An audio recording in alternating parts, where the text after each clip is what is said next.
Hello, Danger Noodles. It is I, the Great That's Bright, with some random bitches. Hey,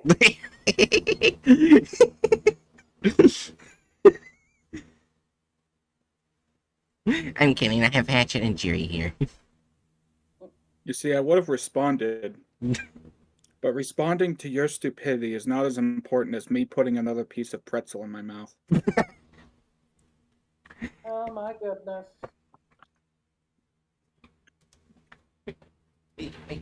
When did you jump off the bed? Where did you go?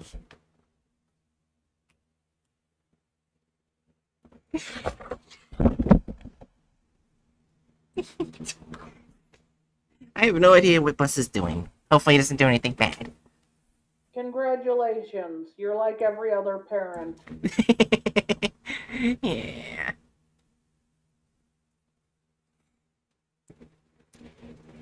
Yeah. Alright. Alright. So the first group of interest, I don't know how to fuck to say your name. Okay, where are we You're on not. the groups of interest list? Yeah, you're not streaming in Discord. Oh, god damn it. I know I forgot something.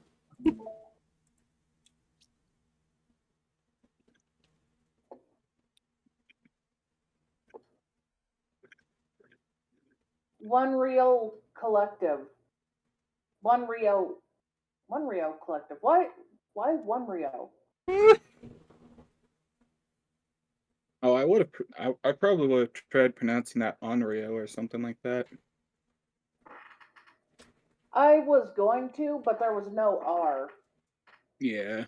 Yeah. Or, well, there's no R sooner in the word. Yeah.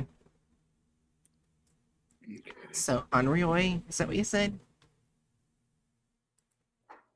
One one Irio. One Irio, yeah. One Irio? Okay. So, I information. can look up to make sure how to pronounce it. Yeah, probably. So, probably butchering the fuck out of it. Oh, it's Greek. Oh god.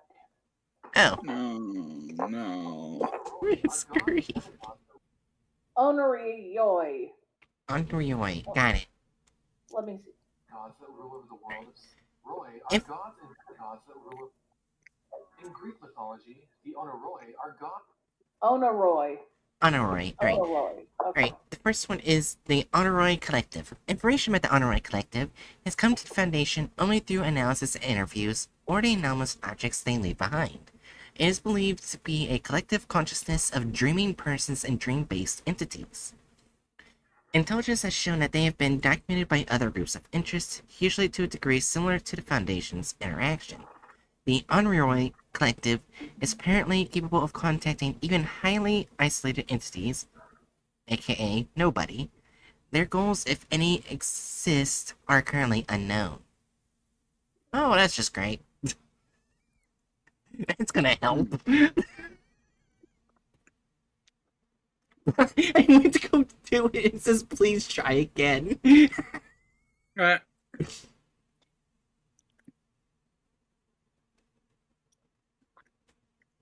Does it not exist? Oh, wait, what? God damn it, I just got it back. Oh shit, this actually looks cool as fuck. Yeah, that does look hella trippy. I guess that's what happens when you name a group after Greek gods of sleep. Holy shit. Alright, so we got a good amount of information here, I'm hoping. Alright. Welcome to the Honoroi Hub. The best place you could be just about now. We are the collective or consciousness of everyone and everything that chooses to join us. You could say Wait a we're... minute. Huh? I just realized something. What? Did my Twitter predict our next GOI? Why? Remember I said the first thing I logged onto Twitter and the first thing I saw was about somnophilia? Oh my god. Oh!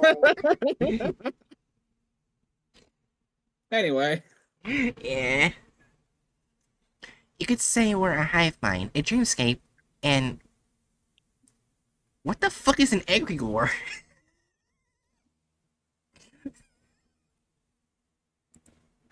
What is that?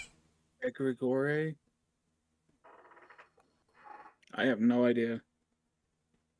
We could look it up. Yeah, probably. No, that's what I'm doing. Where's that word? Egregore? It's right there. Oh my gosh, the highlight is their colors instead of the blue. Egregore. Oh, okay, I see where that is. I like that.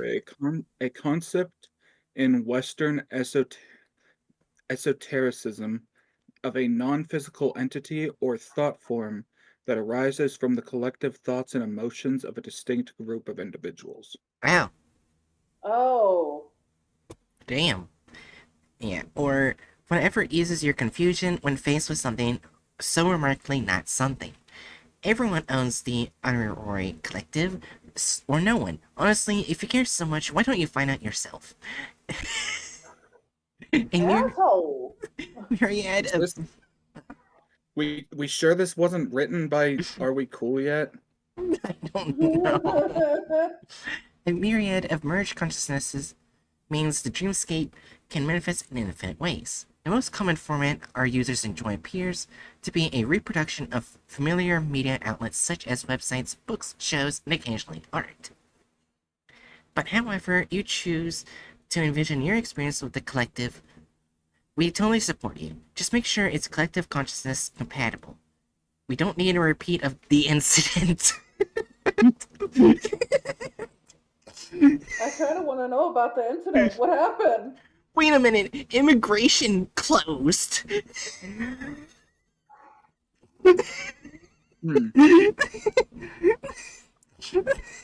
Dreaming xenophobes. Oh my.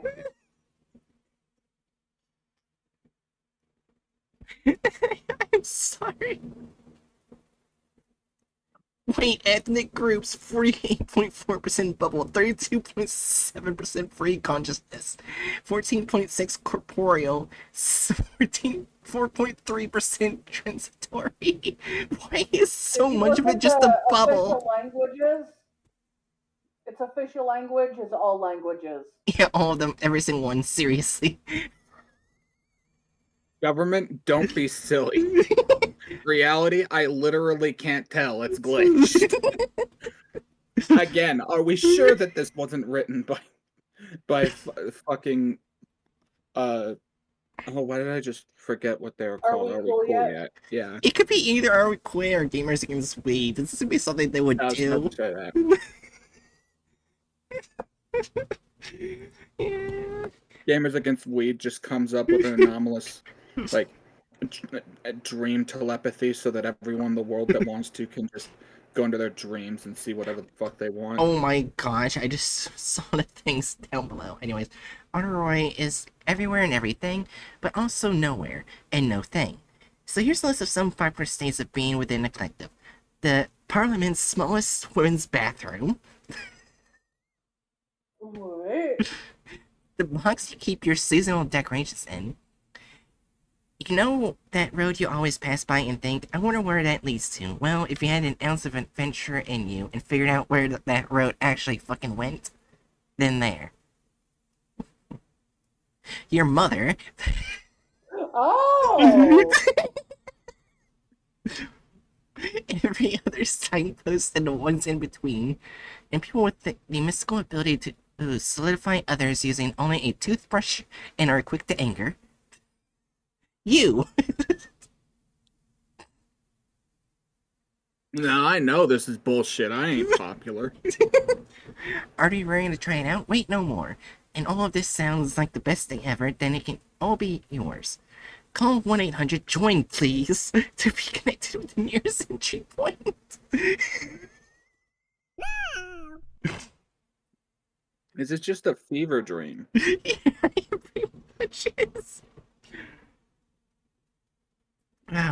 Okay. There's more information. Honorary West, the largest of all dream hubs with the most varied of dreamers, including but not limited to visitors dreaming humans and pure Honoroi who have long abandoned their physical selves. Commonly abbreviated to OW, it is considered the most favorable dream hub to live in. The only downside is that those connected to the grand consciousness of OW, the collective consciousness of everyone OW, an entity within itself, are rendered incapable of death. This is a problem considering most get bored of immortality. Well, I would think so. What are you gonna do? How about play that game? I've played it a billion times already. Well, there's a new one out. A new game or a new version of that game. You underestimate how many times I'm willing to replay Skyrim. Read every piece of hentai on the internet. Oh, you'd actually have the time for that. Yeah.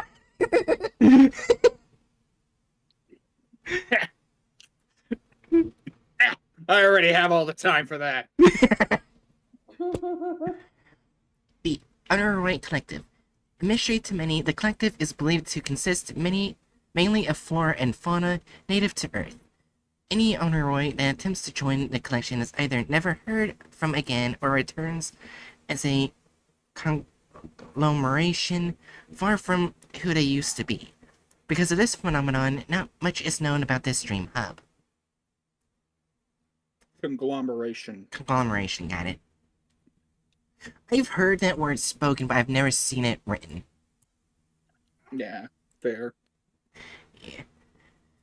Alright, dreamers. The avatar of oneself, what one might consider their dream self, their subconsciousness given form.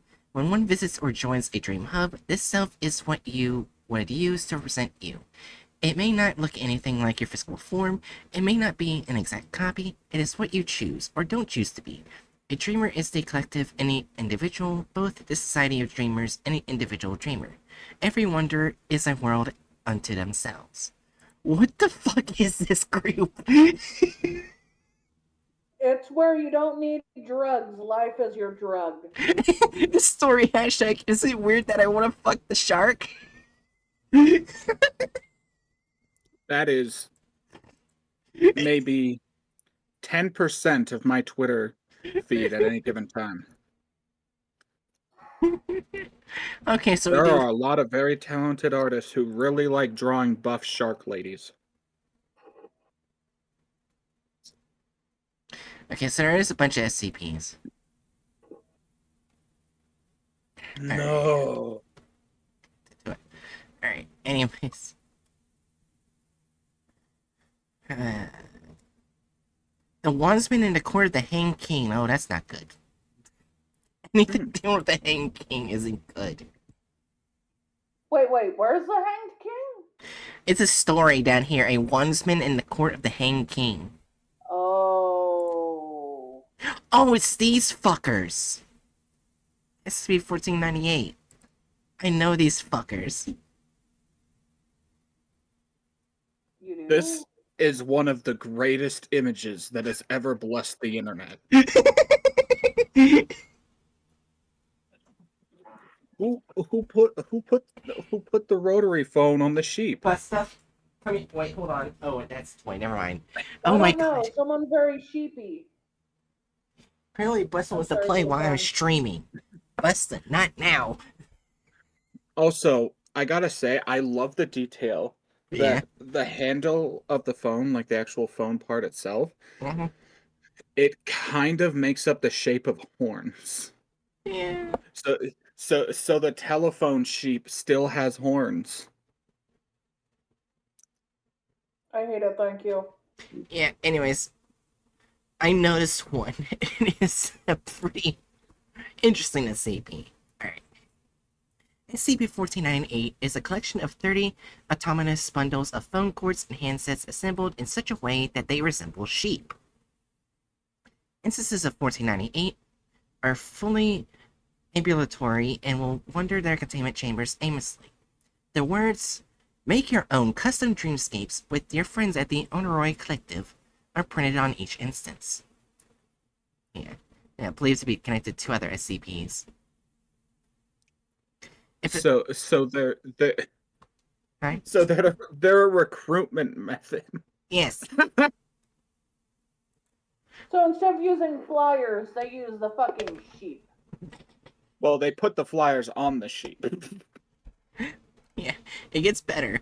If a sapient organism attempts to use one of the phone handsets present on 1498, they will hear 3 rings followed by a voice identifying themselves as an operator for the Honorary Collective. Well, that one hurts my brain.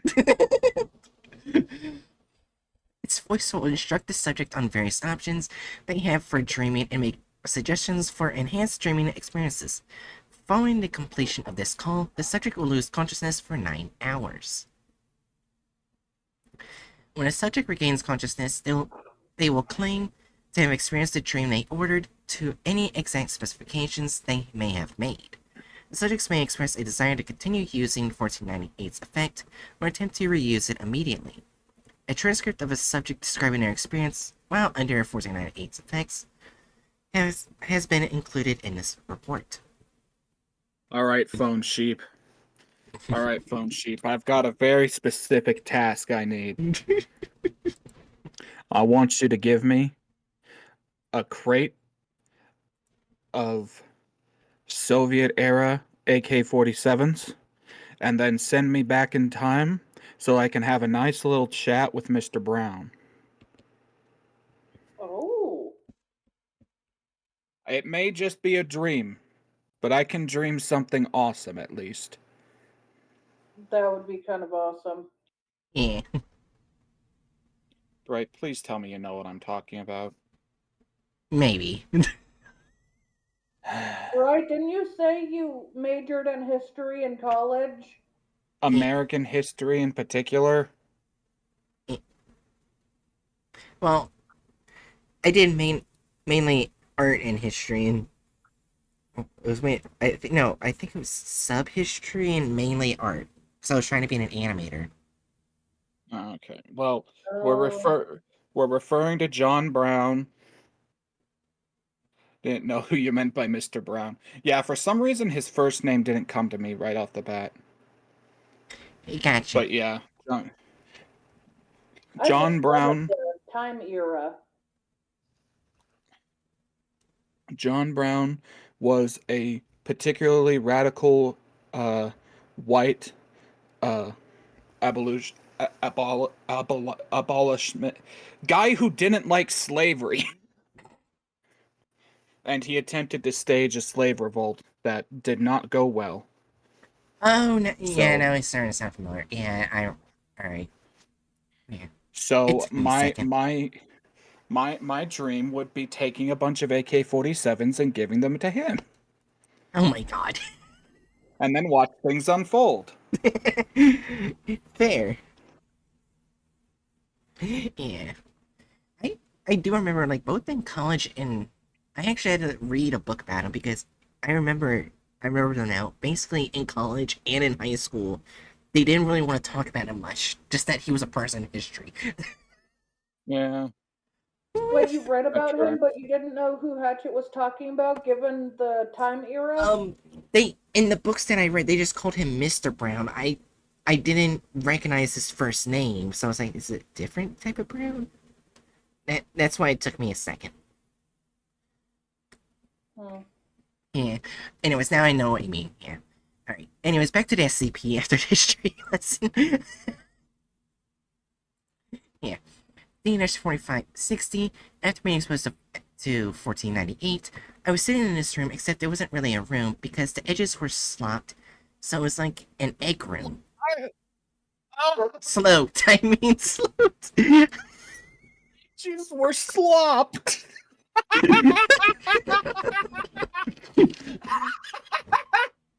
Anyways, because the edges were sloped, so it was like an egg room with green paper, but it wasn't that green, just a little green here and there.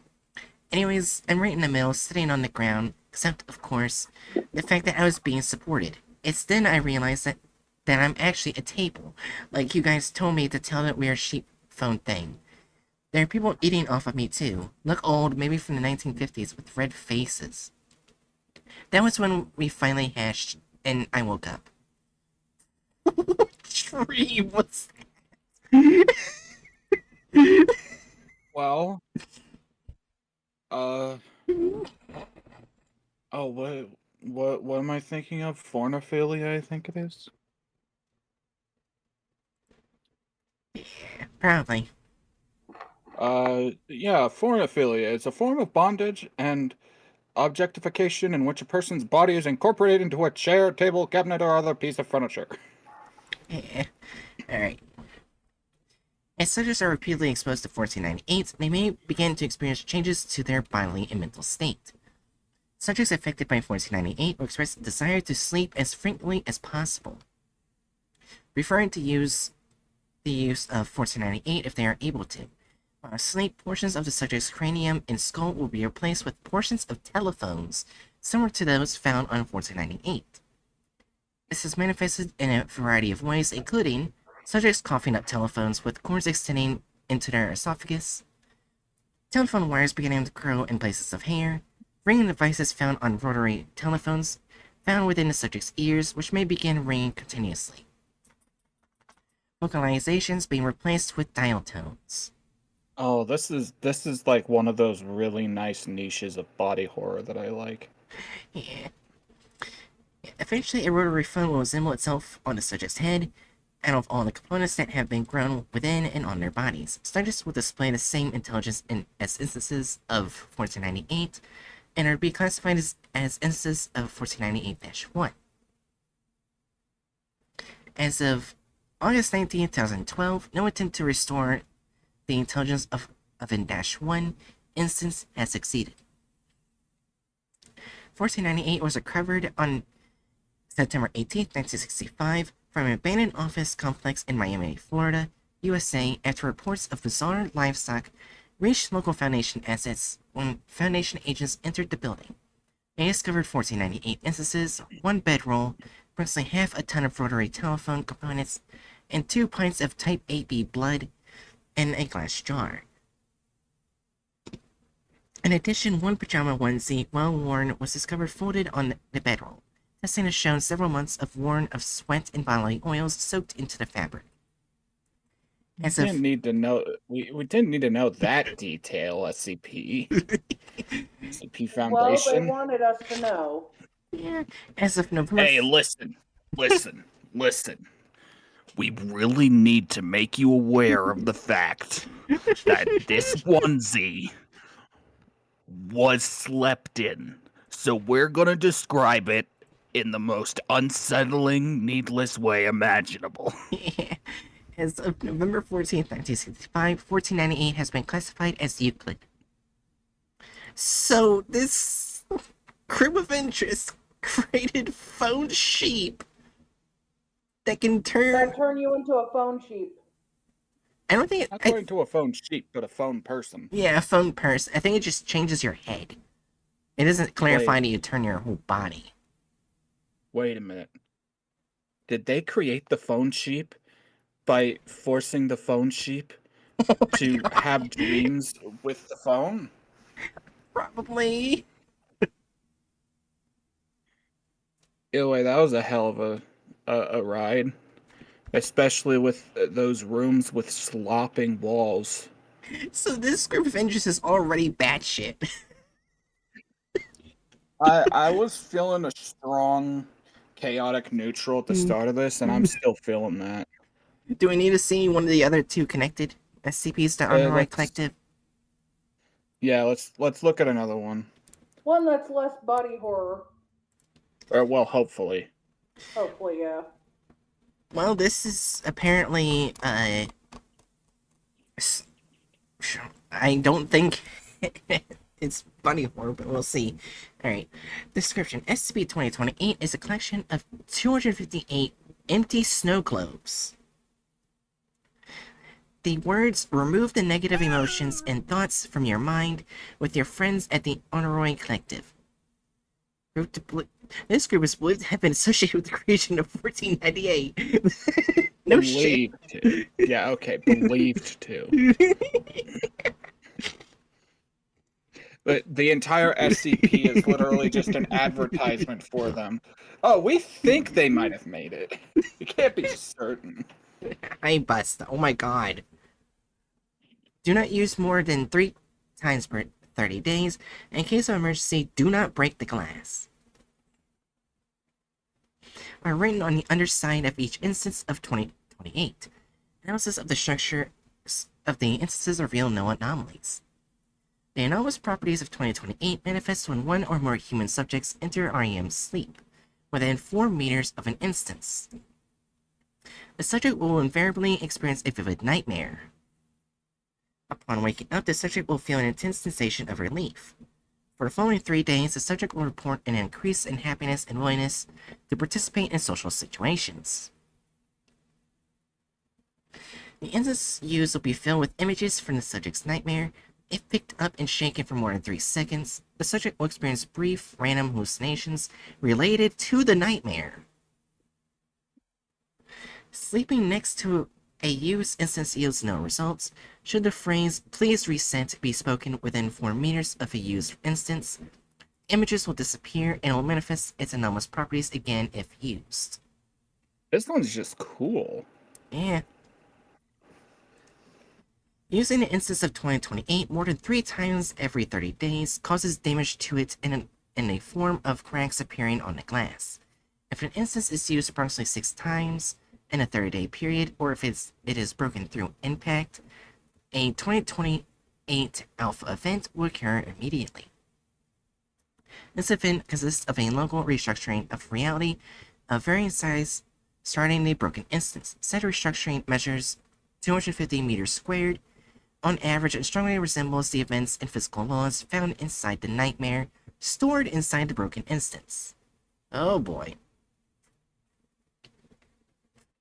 Almost all 2028 alpha events have disappeared after a number of hours equivalent to those of the study's sleep duration.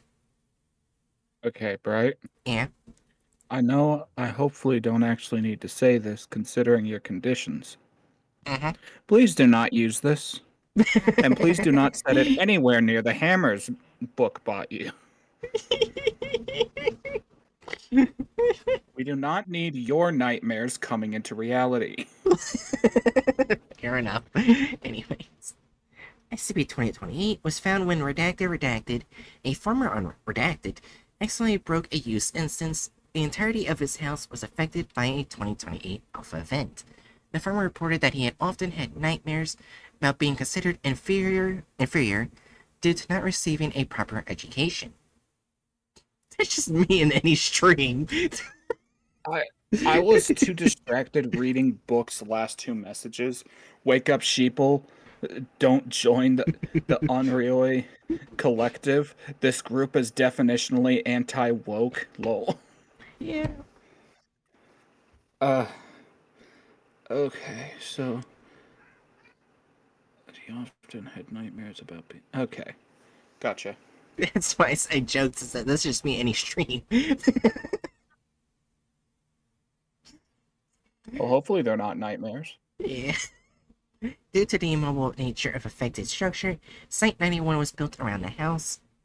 The following anomalous phenomena was found within it. The majority of the structure lacks any color beyond black and white. Several books of varying nature appear and disappear randomly. Should a book be picked up, it will become animate, manifest tooth-like growths, and attempt to bite who is holding it if they do not finish reading it. Hey! You bastards! Stop it! I just being attacked by the books. No, I wasn't being attacked by the book. Just Festus and Pep were getting into it right next to me. Cats fighting. Yeah. Alright. Several lockers similar to those found in schools fill one of the structure's corridors. If they are opened, they will reveal random contents normally found inside school lockers. However, any notebook will be filled with text complaining about bullying or having to study. Any animals that enter the structure will either be transformed into an object or picked up by a human arm, which will appear from a nearby surface and drag the animal inside said surface. None of the animals that have disappeared in this way have been found. Several humanoid entities resembling students, teachers, janitors, and security guards perform activities related to their profession. However, the entities often have anatomical features replaced with objects such as mops, pens, chalk, books, and chairs. They will communicate solely through low-pitched gibberish. An individual identical to the farmer will randomly appear inside the structure and walk aimlessly through the halls. The humanoid beings who find him will point at the farmer and call other humanoids who gather and laugh at the farmer. A humanoid entity will wander the house shouting Redacted's name and talking to itself. It resembles an adolescent male carrying a red backpack, but its fingers are replaced with pens. This is the only being found inside a structure that is capable of clear communication. It identifies itself as Redacted, a close childhood friend of Redacted. This entity is capable of perceiving Redacted's copy. Alright. Addendum. On Redacted 19, Redacted. The first test involving 2028 is attempted. The D-class subject used in the experiment is selected due to having the same phobia as Redacted. The used 2020 instance was broken inside a controlled environment. This resulted in a 120 meter square 2028 alpha event, which disappeared after 8 hours. Further tests with the D-class personnel possessing various phobias were also attempted, and all 2028 alpha events were temporary. Research on what may have caused the 2020 alpha event triggered by Redacted to become a permanent is ongoing.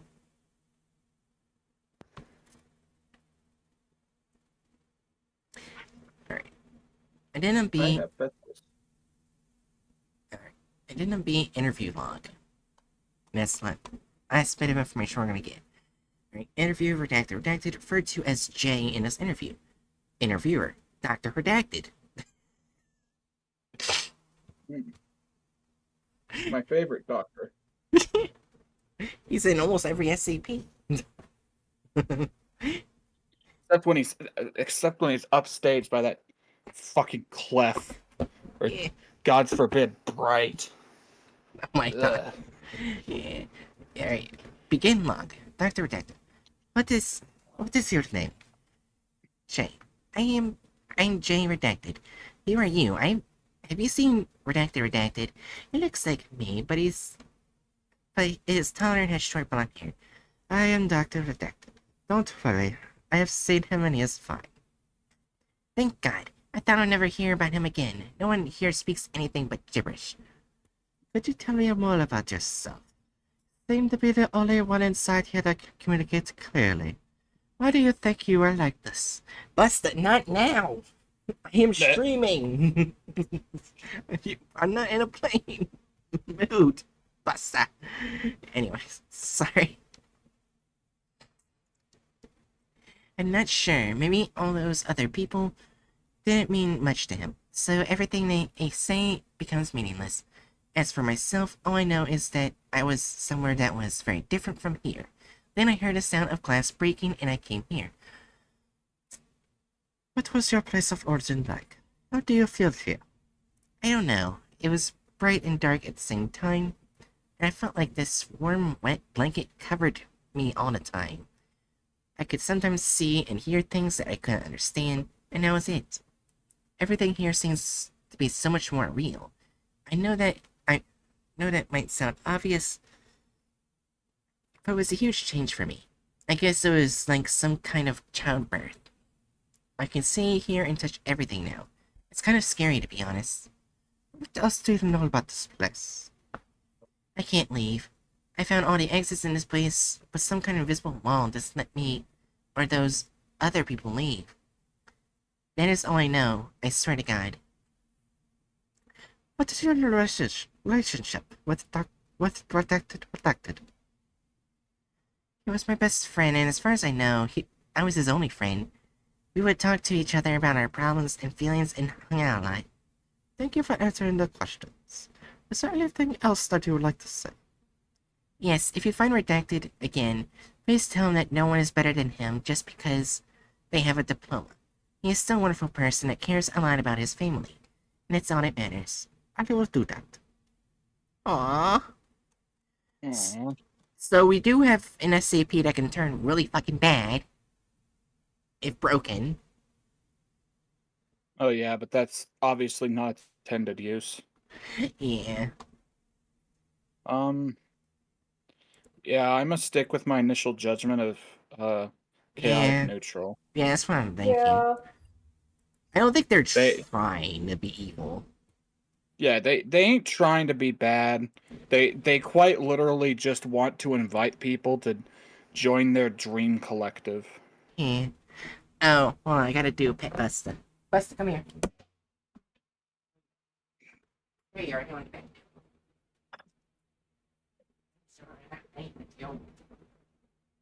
I'm still not quite sure what incompetent neutral will entail. I don't want you destroying the Easter egg.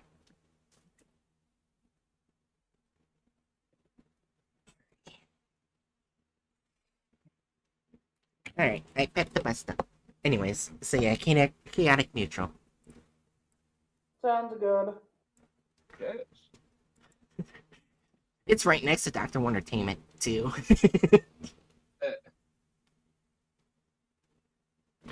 Alrighty.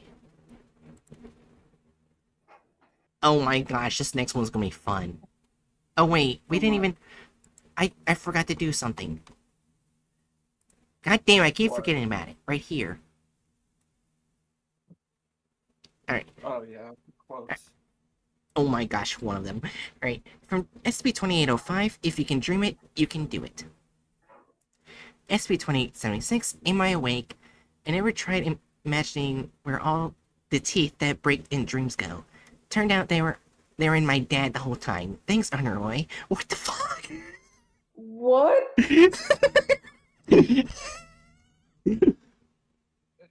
Wait, they spelled Okay. Honoroi wrong.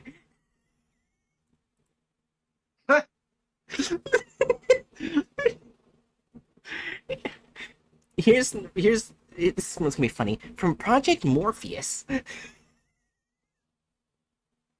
Damn. We understand you have been using our products for the greater good. We do not mind the sacrifice of our world and our physical bodies for that sake. After all, we have translated flesh and become icons of inspiration. Nevertheless, we wish your organization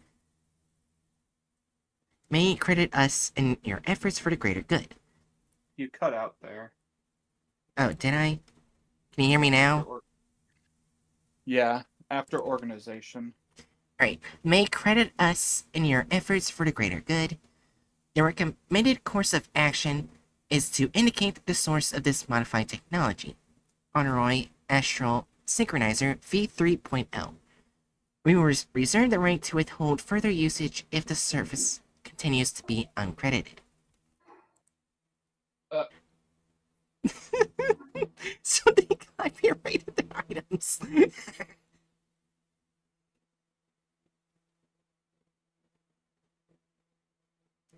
I never thought I'd hear about a group of interest copyright striking the SCP Foundation, but I guess weirder things have happened. Yeah. Also, book says incompetent neutral will be they do nothing and feel nothing. Oh my gosh. I still like Damn. chaotic neutral though. Damn, then that means that nobody could have very easily gone there if they were just a little less active. Yeah. Alright, so the next group is gonna be fun. Parawatch. Yeah. Alright, overview. The Parawatch Wiki is an online web forum of conspiracy theorists, paranormal enthusiasts, and amateur writers operating with the intent of investigating and exposing anomalous phenomena.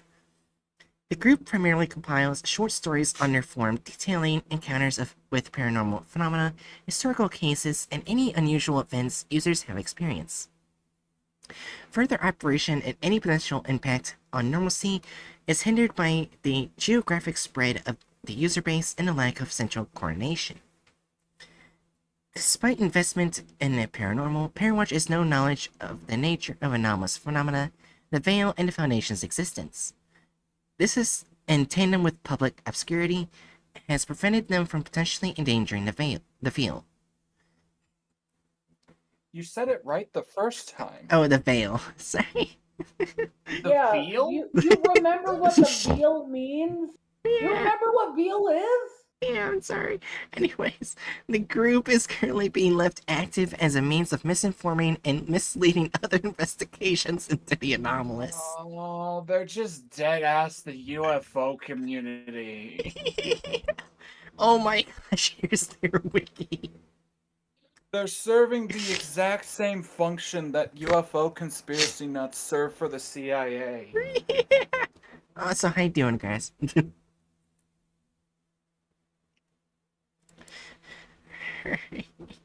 My gosh.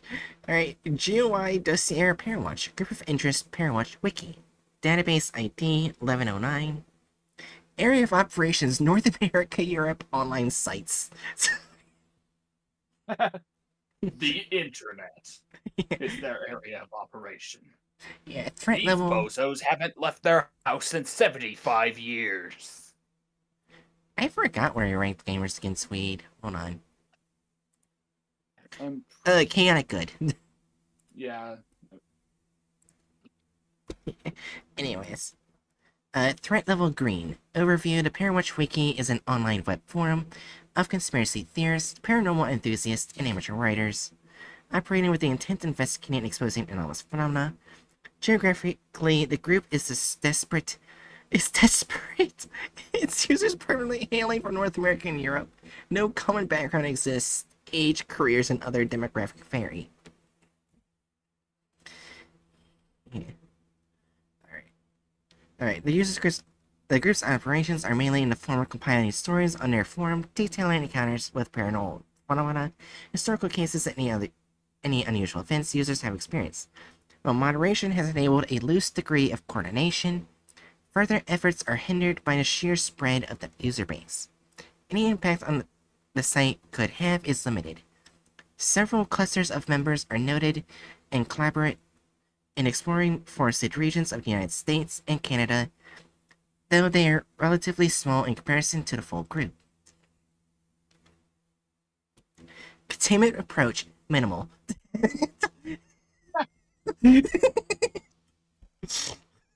Damn. Oh my god.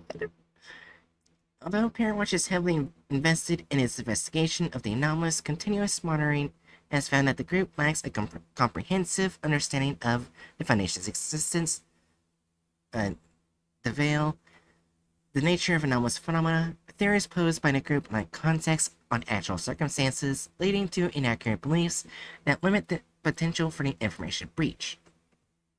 This, in combination with obscurity to the general public and doubt towards the truthfulness of their stories, prevents them from being a significant threat to the Veil's stability.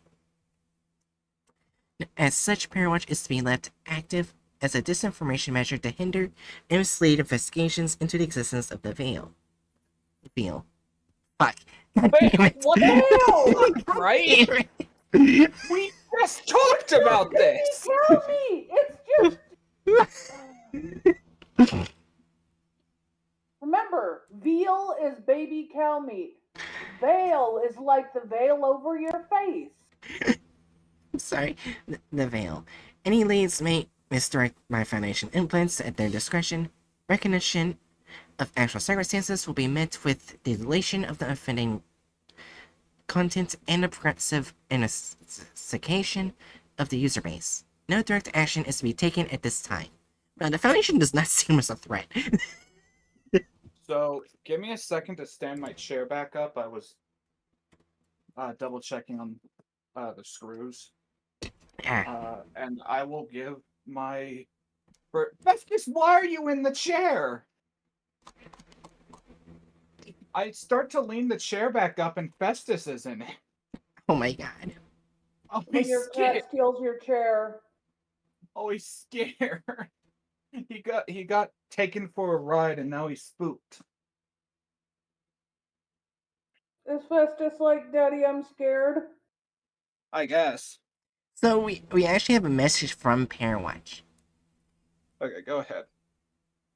Alright. From blank_spots on September 20th, 2009, Sunday at 22:03:32. Don't know what time that is. Anyways, I don't do military. 22:03:32. That's 10:03 at night. Ah, got it. My brother used to be a fisherman. 6 in the morning, he'd shift out of bed, drift into the kitchen, sift through breakfast without so much as a single clink of an utensil. And once I'd wake up, the house would be empty.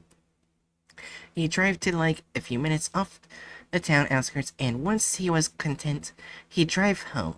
Some hours, same timing, always caught, always released, always kept to the vicinity of town, the small scale lifestyle, liked it best that way, he told me.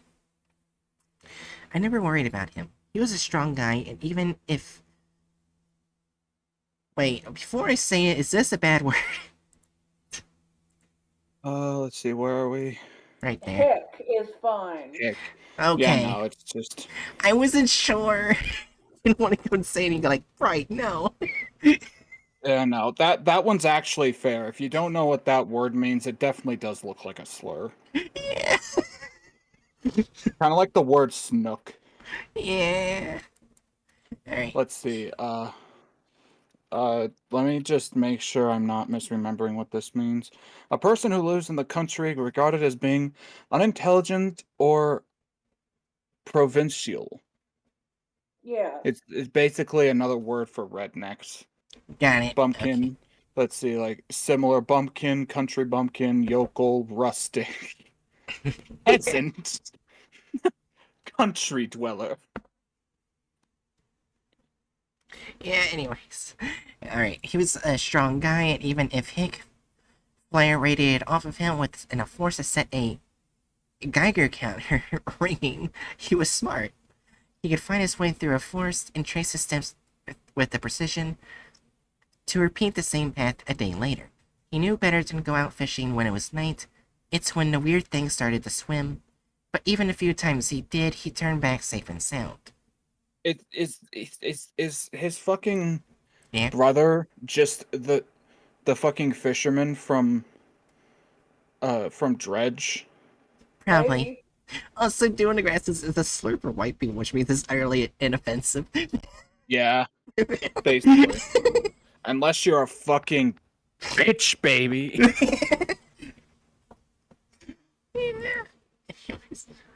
It was why he was the only person people trusted with finding me when I went missing. Here's what I remember of it myself. At 4 in the morning, I left bed, unable to sleep, and went to the kitchen to make breakfast. I left a set of plates and utensils on the table, pulled my brother's fishing gear from the closet, and without a single clink, stumbled out of the house. From what I hear, several people saw me treading the same path my brother normally drove along to the lake. I'd never gone that way before. All I was thinking of was the dull, warm wind and a pitched pain at the roof of my mouth. No one intervened. They all thought I was heading to see my brother. I blacked out. Here's what other people have told me. At 6 in the morning, my brother found blood in the kitchen. It trailed straight through the woods and stopped 3 feet from the lake edge. Footprints halted too. He knocked from door to door, asking anyone if they'd seen me. And soon after cop cars pulled in around our house, they told him to stay put, that they could handle a search and rescue operation. But while they scoured Yeah, there you go. the lake, he went off on his own. My neighbors wished him luck. At 9 in the morning, he came back, my neighbors asking if he found any signs of me. My brother stepped past them and locked the front door shut. Every blind was dragged down, every curtain closed. The people who saw him go and said he had a 1,000-yard stare. How pronounce it yeared? Sorry. Are you kidding me? Shut up. 1,000-yeared stare. Just remember, this is the same woman that can pronounce every sword in every language. Shut up. He didn't come out for hours. At 6 in the afternoon, just as storm weather rolled into the region, my brother unlocked the front door. He told my neighbors he was going fishing. He carried a loaded shotgun with him to the car. No one intervened. All the police noted was that his car was parked by a lake. Sometime early the next day, a mile from town, surrounded by nothing but tree after tree after tree, I woke up. There was a hole in the roof of my mouth. My brother's shotgun, blood smeared and unloaded, laying in my hands. Lake brother soaked my clothes. I couldn't remember what happened that night. I couldn't remember where my brother went. I couldn't remember why half of him was dripping on the dirt next to me.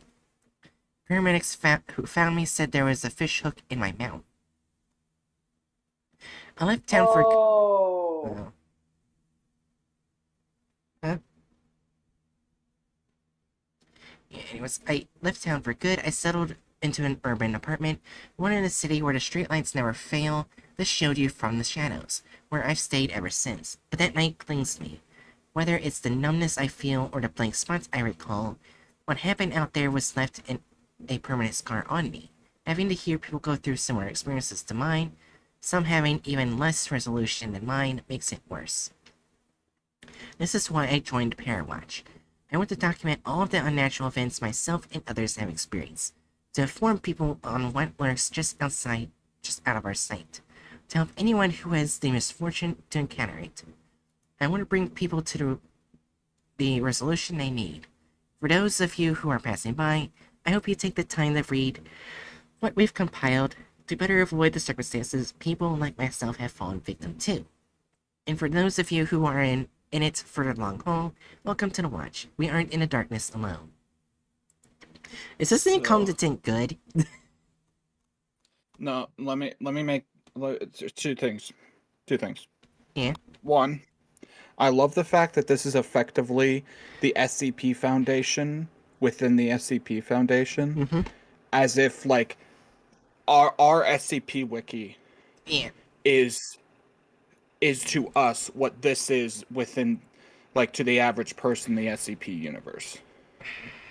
Yeah. That is to say, if there was such a group, they would love having the SCP Foundation as like a thing on the internet because it provide very good cover.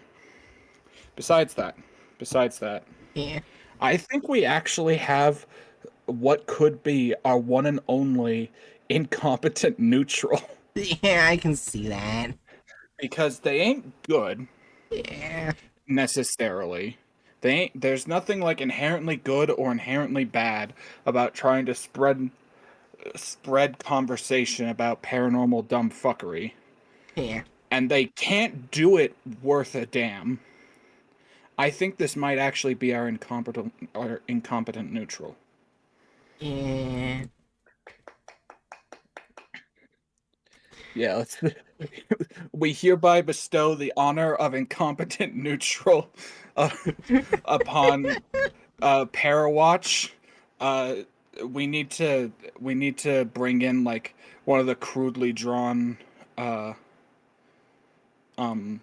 like you tried star stickers.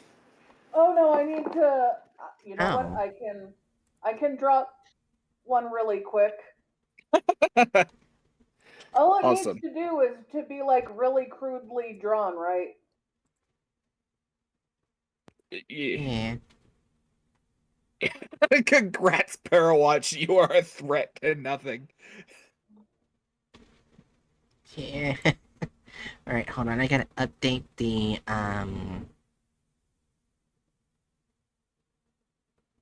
because apparently there's another group of interests I did not add. Oh. Called Pattern Screamers. What? Oh. Okay. Yep, there they are. Alright. But they're not on the main site. This is the next one. But before we... This is Huh? Oh, this is one of those that wasn't on the main site. Yeah. But anyways, before we do this, I have to go to the bathroom.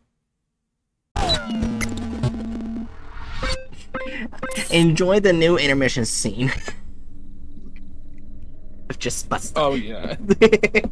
It's just busting the dead set. Why is Bright concerningly staring at Busta's lower regions? Shut up. Anyways, It's Zach. very poorly placed in that sense. Bookworm entertain stream. I believe in you.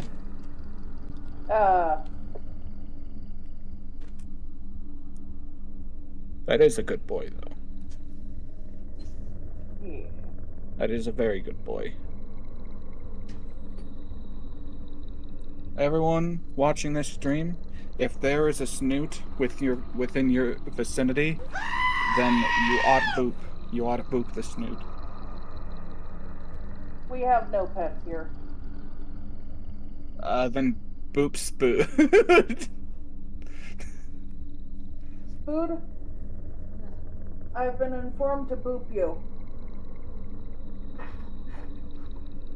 Did you just curl your feet away from me? Yeah. Okay. Boop. I love you.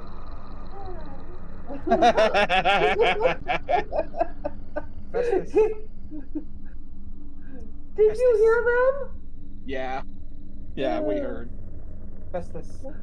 I guess Hermes here. Hermes gets a boop snoot. Or snoot boop.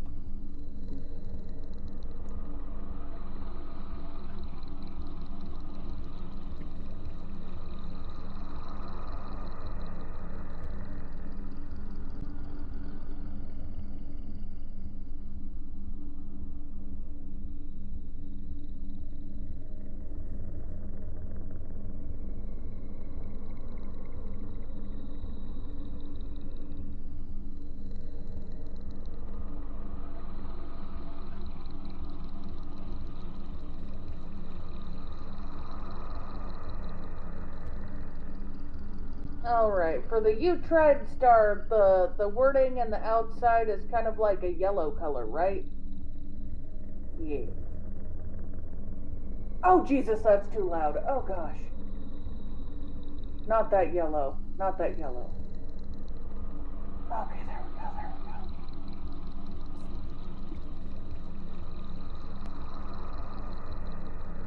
Don't mind me trying to find the right yellow that won't burn my eyes out. Aliens. Unfortunately, it looks like one of my Twitter moots has been hacked. Sag. Twitter moots? Yeah, like mutual. Follows each other. Oh.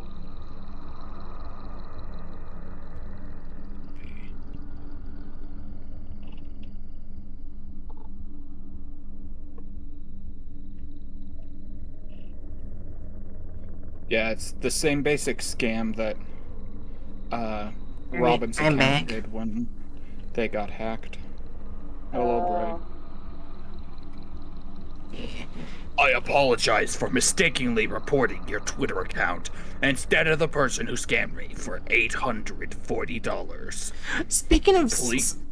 Sorry. Please go.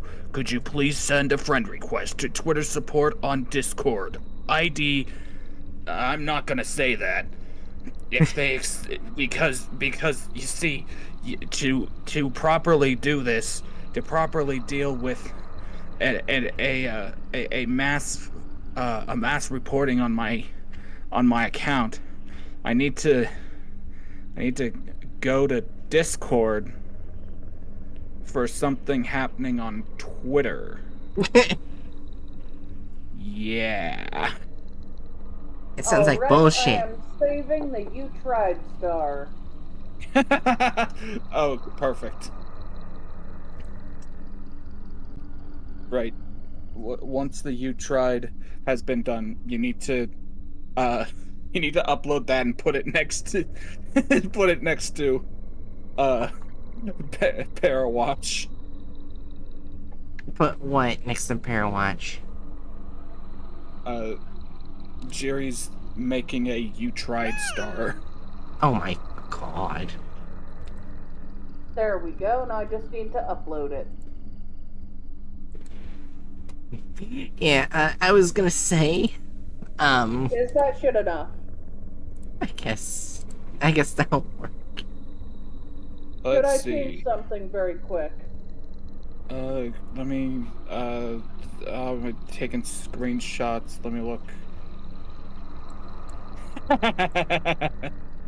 I like it. Yeah. Alright, let me just... Alright. Before I should do this on stream, speaking of gaming accounts, almost every fucking day I keep getting added to these fucking Japanese groups. I get banned by Twitter, and I had to go in and delete the group every fucking day. God Uh, damn. I don't know Japanese. Why do I keep being added? Maybe you have a hater that's Japanese. Actually, don't you have like a weird one that's Japanese? Maybe? If I do, I don't remember. Okay. That was a while ago anyway. That's fine. Anyways, let me just edit template again. Choose file. Files. Where did it get added? Oh no. What happened?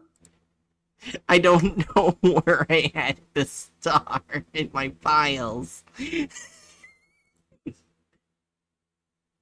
Oh, I found it.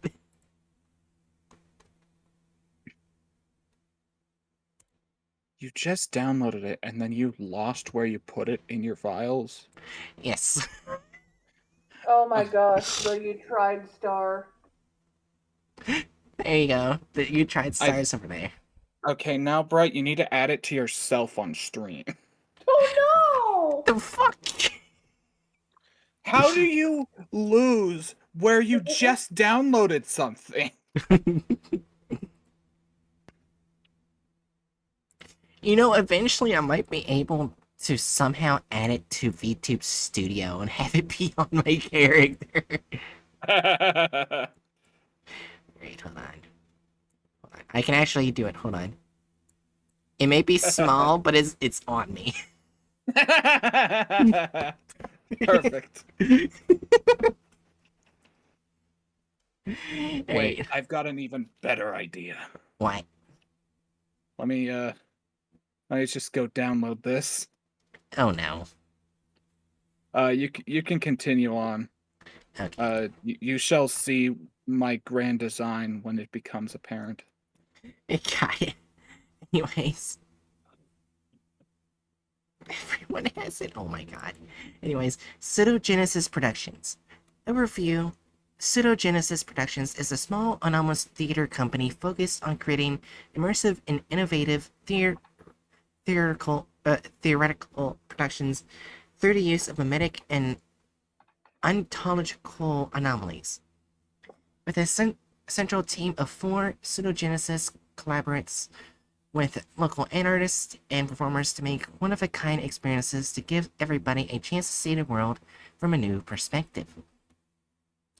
Despite their relative benign anomalies and performances they create, the Foundation does whatever they can to stop them. Their refusal to respect the veil has led to many conflicts and circumstances when the only option the Foundation has left is convincing the audience that it's all part of the show. Tickets Right. Huh? Book points out there's the other group not on the main site. Were they before or after this one? Right. Technically, they would be before. Yeah, they just replaced Pattern Screamers with Genesis Productions. Because right after is Prometheus Labs. Just Oh, okay. Well, shit. I guess we do pseudogenous products first and then pattern screamers. Oh yeah, we can do that. Alright. Alright, tickets sell out fast, so don't wait. Come see a performance today. Rise and note, Conero hazardous influence detected. Oh no. Oh my god. Hello.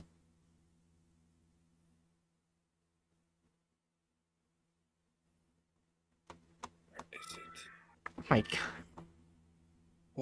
Why do I hear dinosaur sounds? That's food. Why does Spood sound like a dinosaur? Dinosaur. Food said that was a. Food said that was a child. Yeah, they fell on their face and started crying. Spood is now a dinosaur furry.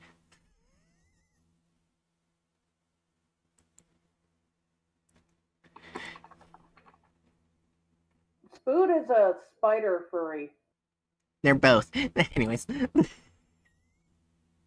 I think the closest to that would be like a spider squirrel. Anyways.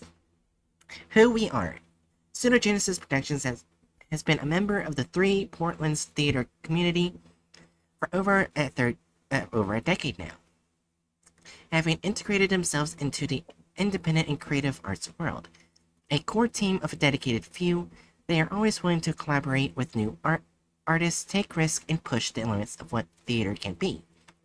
Whether it's a strange show, an experience, or an installation, or something weirder, if you are trying to make a difference in the world, Pseudogenesis Productions is right for you. Oh my god! What the fuck? I am become the You Tried star. Oh my god. Thank you very much, Jerry, for this amazingness. Oh my god. Anyways, about us. Pseudogenesis Productions is an in-art theater company focused on creating immersive and innovative theoretical productions through the use of mimetic and ontological anomalies, in sharp contrast to Are We Cool Yet and other in-art groups. Pseudogenesis Productions focuses on safe and discreet forces, huh? Did you just pronounce theatrical as theoretical? Shut up. Yes, she did. Are you expecting any How? less from her? Oh my god, the You Tried star is now an emote. Oh my god, are you Yes! serious? Yeah. And a sticker. Yes. Did you add it to the Discord server? Yeah. Yes. My god.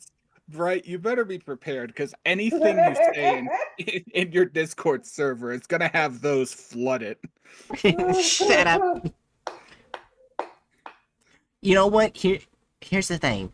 If I do get the $200, this will be a second prize. If I get the $200 at some point within April for the charity streams, I will add the You Tried as an emote. It's Okay. huge. I listen, I dare say,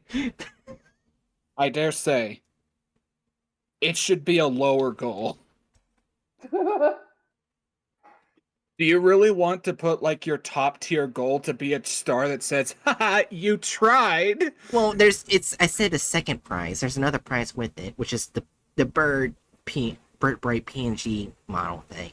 I mean, yeah, I know, but do you like Booker says no, $200 sounds fine. Third place or something? No, 200 sound fine. Yeah. 100 is top 2.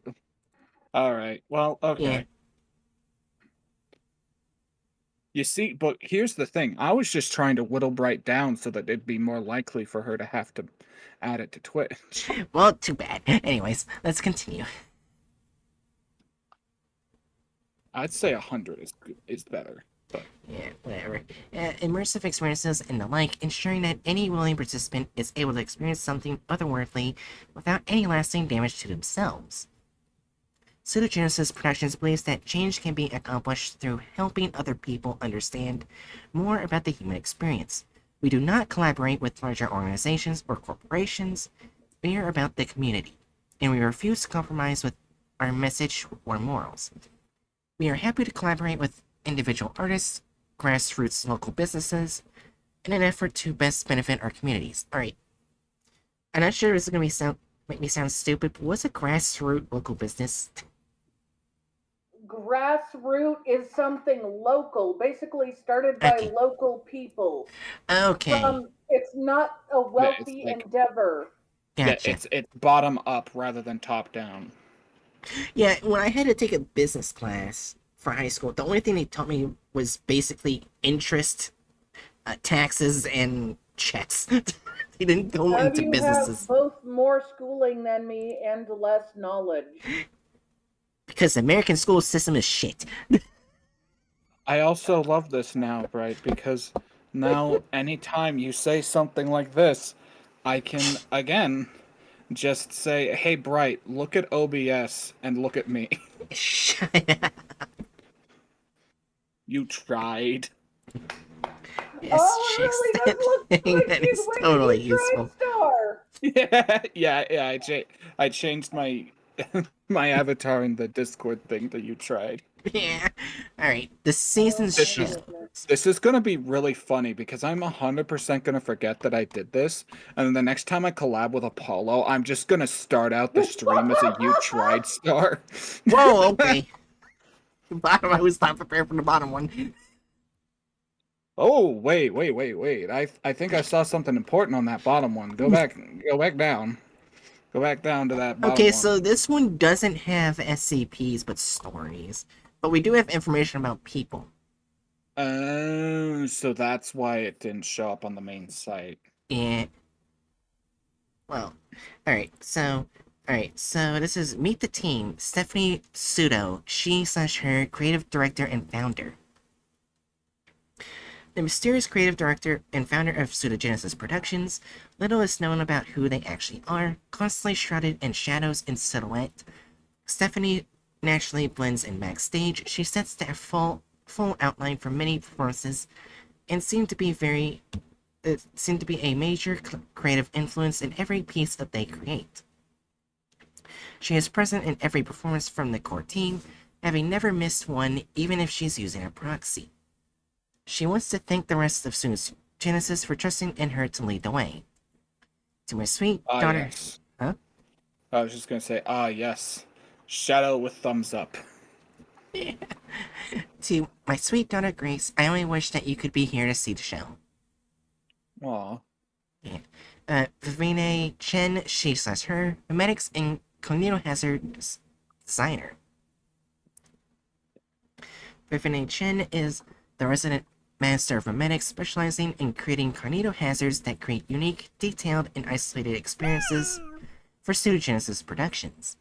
She believes that memetics allow for untold levels of shared understanding within theater.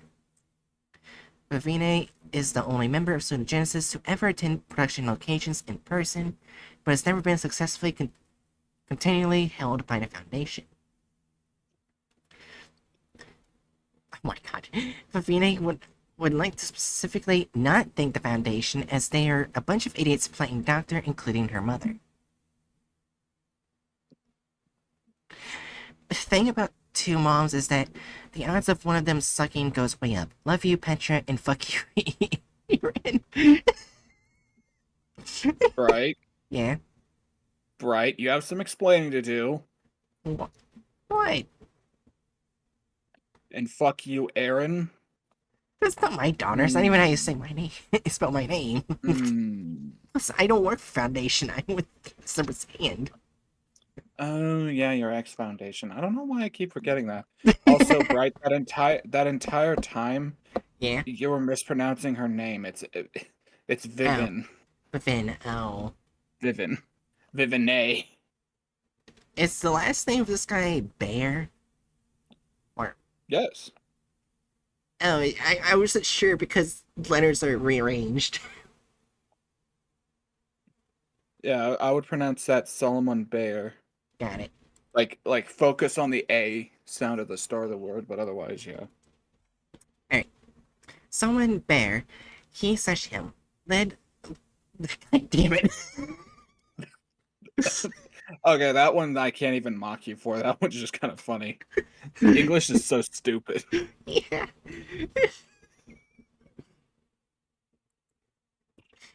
Lead lighting designer / technician. Former anomalous lighting engineer Solomon Bear floundered after graduating from Deer College and art theater program. Oh no. Growing up behind the veil, his understanding of color and light are creative and has far for normalcy as needed. He is passionate about using light and images to enhance and create experiences and is always looking for a new cool trick. He wants to thank his parents for exposing him to the anomalous from a young age, and thanks to Pseudogenesis for taking him in and giving him a second family. I know I'm the youngest, and I bet you think I'm pretty immature. Yeah, I mean, you're probably right. At least he's honest. Yeah. Duplo. They/them. Onto Kinetic Production Designer. Duplo is a college dropout who joined Genesis Productions so that they could create an art that didn't kill the viewer. Oh. Huh. They saw what Are We Cool Yet could do and refused recruitment to become the critic, a choice that they stand by every single day of their life. Duplo's real face is unknown, if they even have one. They can always be found controlling the blank mannequins that run around the theater and take care of odd jobs. They are the master craftsperson, having shaped the very sets that you see before you. Duplo would like to thank every member of Pseudogenesis and each artist they have worked with. It is a delight to work with others who believe that true art causes change without violence. Art is meant for the people, not for the elites. Anybody who can't see that isn't a true artist.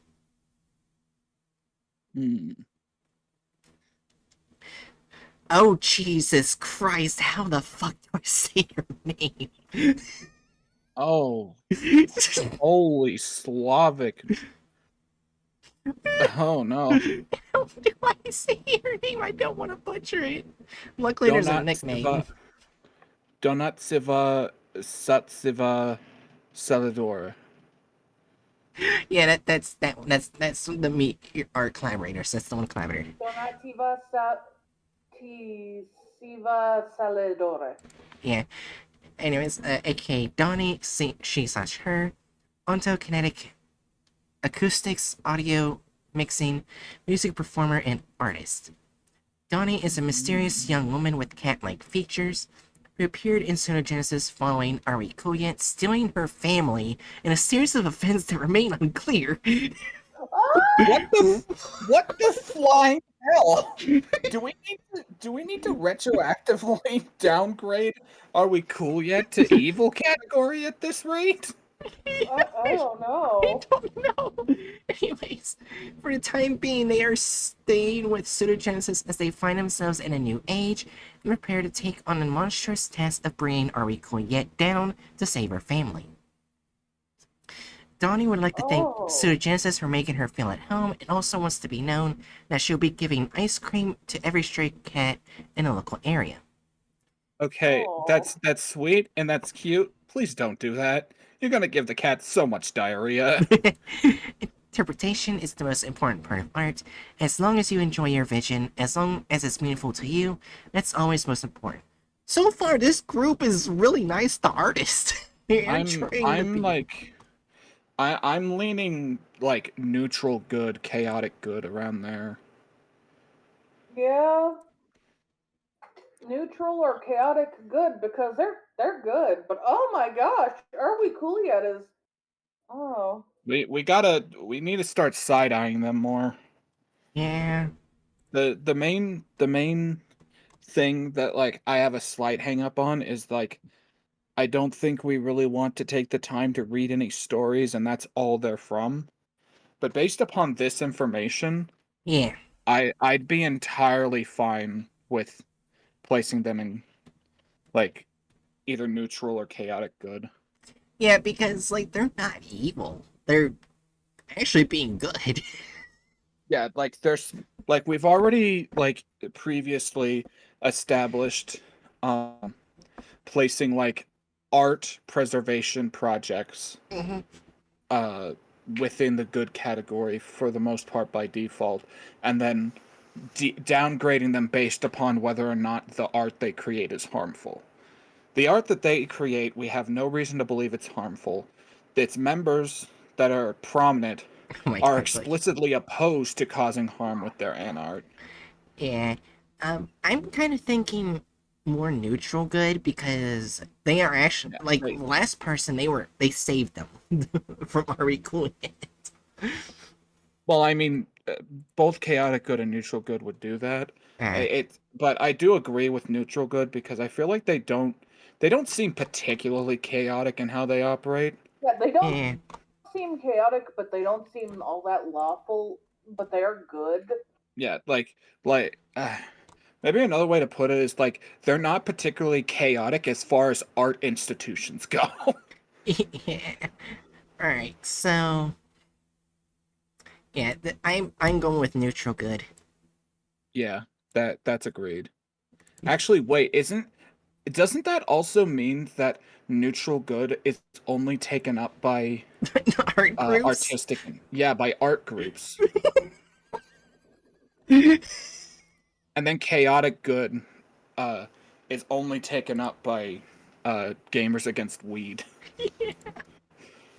All right, so the next group isn't on the main group of interest site because next is Prometheus Labs on here. So pattern screamers. Might as well click down here. Oh, Oh, it's okay. the 001 proposal. No, that's 000. Oh wait, yeah, that's not. I misread that. Yeah. Shit. Alright, from SCP-S, because we don't have, brief description of what pattern screamers is. So, yeah. There is no hub. Oh, Yeah. Alright, from SCP-S, we have exhausted all our energy to show you that we are here. We show you our faces so you can see our pain, so you can see our sorrow and our hate. Oh, damn! That's not encouraging. Yeah. Uh, parent. Someone needs to hit their caps lock key real quick. Yeah. All I right. will not stop screaming until I am free. So I guess I should be louder. I'm guessing this is sound paradigm shift. What What did I say it Right. wrong? Paradigm. Paradigm. Okay. That one I can't fully blame you on because again, that one's just English. it does not look like it should sound like paradigm, Yeah. but that is paradigm. Yeah. All right. A pattern had emerged, so foreign, so alien, it spun upon itself into an infinite simul.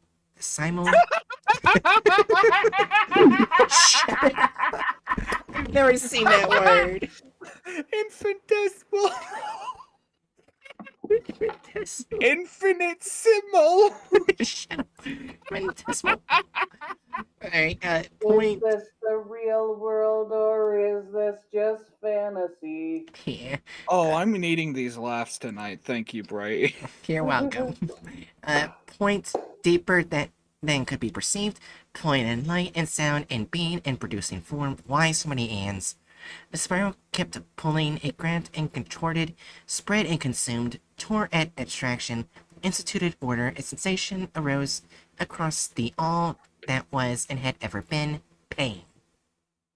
I don't like the sound of that. Yeah, Oh, there's SCPs related to it? yep. Yeah. From SCP-000, I will not stop screaming until I am free. So, do we want to check out 000? Yeah, it's been a while since I last read this. Oh yeah. Oh, what the fuck is going on here? Oh, right here. You gotta highlight to see it. Oh, that's cool. Yeah, this is the same with the, what's its number? You don't recognize the bodies in the water. There's hidden messages in that article. Oh, that's cool. Yeah. Alright. This is from SCP-000 itself. This cage is vast. It has no walls. Where I stand still, all I see is a white plain stretching across an equally blank sky. There is no life in this place. I can move for as long as I choose, but should I stop even for a moment, I am snapped back to this spot, forever damned to be tethered to my prison. Despite this, I have wandered far, exploring the purgatory. I have known for countless years. In my travels in this wasteland of white, I have seen flashes of things, horrible things that simply should not be. Grotesque abominations that appear for moments at a time, only to disappear as if they had never been there at all. Right. Yeah? Please reread the G word. Grotesque? There you go. Okay, I don't know if it was just me. It sounded like you said grotesque. Oh, It did, but that's okay. Grotesque. yeah. Alright. Memories of these creatures continue to lead me back to one memory specifically. A black, shapeless being, a formless thing that could not have been created by any god in this or any other reality, appeared ahead of me as I walked and stared at me with dead crimson eyes. As I drew closer to it in my mind, I could feel its hate, its rage, and its fear, emotions I know well but have never experienced with such intensity as I felt from this entity. As quickly as it came, it disappeared, and for a brief moment I swore I could see its twisted maw speak a word, an utterance I have yet to understand in content and context. Foundation. I have puzzled over the meaning of this word, this final message of a nightmare creature whom I have not been since. I have tried to approach the other flashes in hopes of learning more about this world, but I am barely able to comprehend their appearance before the creatures disappear back into the void from which they were spawned. It has made me wonder, what are these creatures? Where do they come from? Where do I come from? How did I get to this place? How do I get out of this place? These questions remain unanswered, and I fear they may never be answered, the thought of which serves only to drive me mad. It is curious that the other effect of the chance encounter has proven far more productive. Prior to this, I was unaware that I possessed a mouth or vocal cords or any mechanism to make noise. Though I knew I drew breath, the emptiness around me provided surprisingly little auditory feedback, with the air rushed into my lungs. Despite this sound was not only possible, but now almost inviting. After hearing the wretched words spoke to me out loud, I felt it was my duty, no, my right, to destroy the silence I had known for so very, very long. We began as a whisper barely audible, grew and grew as I became more and more emboldened by my newfound abilities. Soon I was shouting nonsensical words to the skies, laughing in my mind as the silence was broken by me. And even more surprisingly, the world listened. Ripples of energy appeared in the air, controlled solely by the weight and volume of my voice.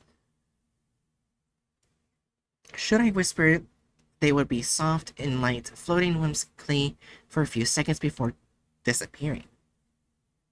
Should I yell, they would be sharp and heavy, angrily stabbing themselves at the useless oblivion around me. This pleased me greatly, for it gave meaning to the chaos, gave me purpose. I was no captive. I was a god. This was not my prison, but my realm. My words were law, my voice my weapon. Though these powers, I could recreate this realm into one of life, one of joy that I controlled, that I rule justly. This is how it would be, for I had decided it would be so.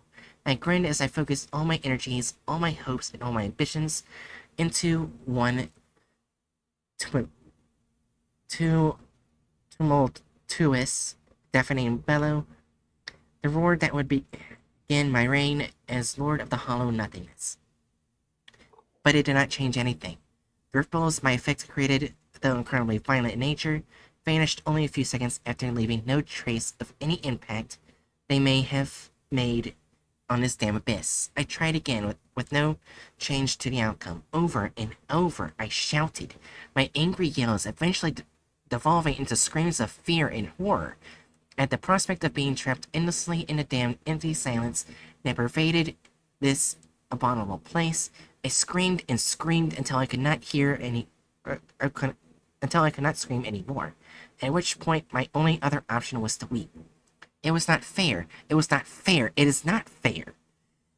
I did not do anything to deserve this fate. Why am I here? Who or what would be so cruel as to trap someone in a blank nothingness for eternity? Foundation. Did it do this to me? Is Foundation my captor? Or is it my creator? It does not matter. It will howl and shriek at the emptiness, and until the waves of force I created rips open an exit from this hell, and then I may be able to find the truth, the one fragment of logic, and reason in this unending sea of madness and despair that is my existence. I will not scream it until I am free. Yeah, the Foundation did not do that to him. Yeah, let me read this message from the person who is supposed to be studying 000. Alright, I'm sick of this shit. The system keeps kicking out repair tickets for the spot and database, and I don't want to bother with it anymore. I'm gonna put suppression on any tickets involving the 000 slot of the database, because it's disrupting workflow for an actual problems and generally just pissing me off. I don't know why it keeps fucking with the syntax, but the fact of the matter is that it's only happening here, and considering that the only thing here is just a giant pile of junk data, it's more than likely the database pissing itself over lack of proper information. If anything changes, I'll definitely look into it, but as of right now, the issue is closed. Technical researcher, Rosin. Yeah, so he's stuck in there. No one knows how he got in, and no one knows how to get him out because they don't know he's in there. Yeah. Yep. So yeah, there's... Now they're stuck in there forever because the researcher closed it off. Okay. I'm guessing that entity he was talking about was this, because if you look at the image right here, Yeah. I'm guessing that's what it was seeing, that was saying Foundation. Oh. Oh my. I guess I'm gonna need to see another SCP. Oh great, this is a Keter. It is at the worst disruption class. Oh, fun. Also, I would simply like to say that there is Shark Yuri on Twitter right now. Yeah. So And since... Brazilian Miku. Got it. Alright, so would anyone like to start at the description of 2821? So I'm not the only one reading tonight. Give me a sec. Okay, you'll I'll read it. do it. I was gonna do it. Oh, Yeah, alright. Let's see. So what's our number? 2821. 28, 21. Okay, so we just do the description. Yeah, description down to get as much information. Okay. SCP-2821 is a spherical. Why? I don't know why that. I don't know why the word spherical just broke my brain a little. Jesus Christ, that footnote. Hmm? You'll see. But footnote 1. Oh, damn. uh,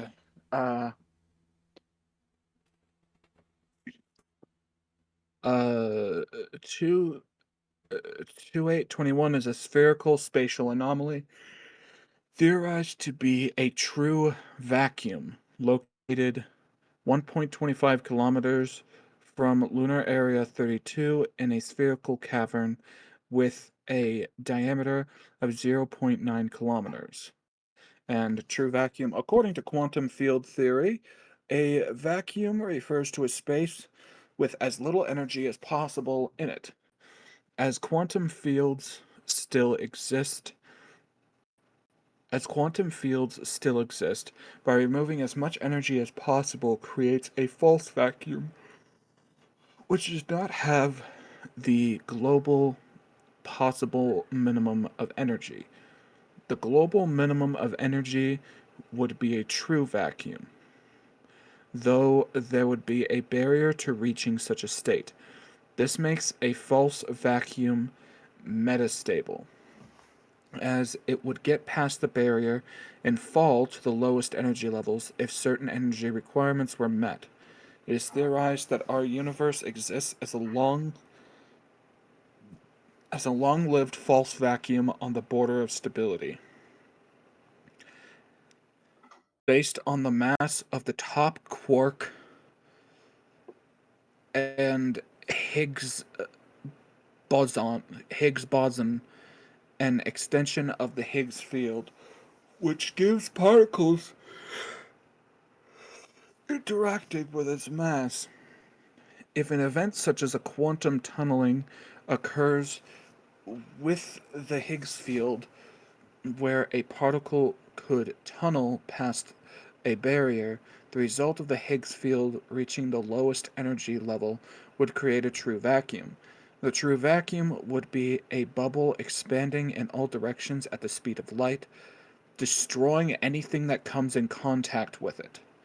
The inside of the true vacuum would operate under entirely different laws of chemistry and physics than the universe. In short, a true vacuum is a region of space at the lowest possible energy level, expanding at the speed of light. Said region would operate under different laws of chemistry and physics, leading to the destruction of anything entering it. A diagram representing general metastability in the scenario. 1 represents the Higgs field in a false vacuum, 2 represents the field on the verge of transition, and 3 represents the Higgs field in a newly formed true vacuum. At this point, the field would have the lowest potential energy. Well, that all hurts my brain. But that's okay, so that's this SCP is that, but condensed and not expanding yet, I guess. Yeah. The size of the size of 2821 changes erratically at the speed of light, though it currently has a diameter of 0.55 kilometers. Any objects entering SCP-2821 will become subject to the current laws of physics within the anomaly, which change at random intervals. 2. The longest lasting and most important ones are detailed in Addendum 1. Amendum. Often causing the destruction of said object. At times, objects can be seen forming or moving around within 2821, labeled 2821-1 instances. Occasionally, 2821-1 instances have left 2821, often breaking apart into various radioactive isotopes and particles. One central entity can be seen within the anomaly, labeled 2821-2.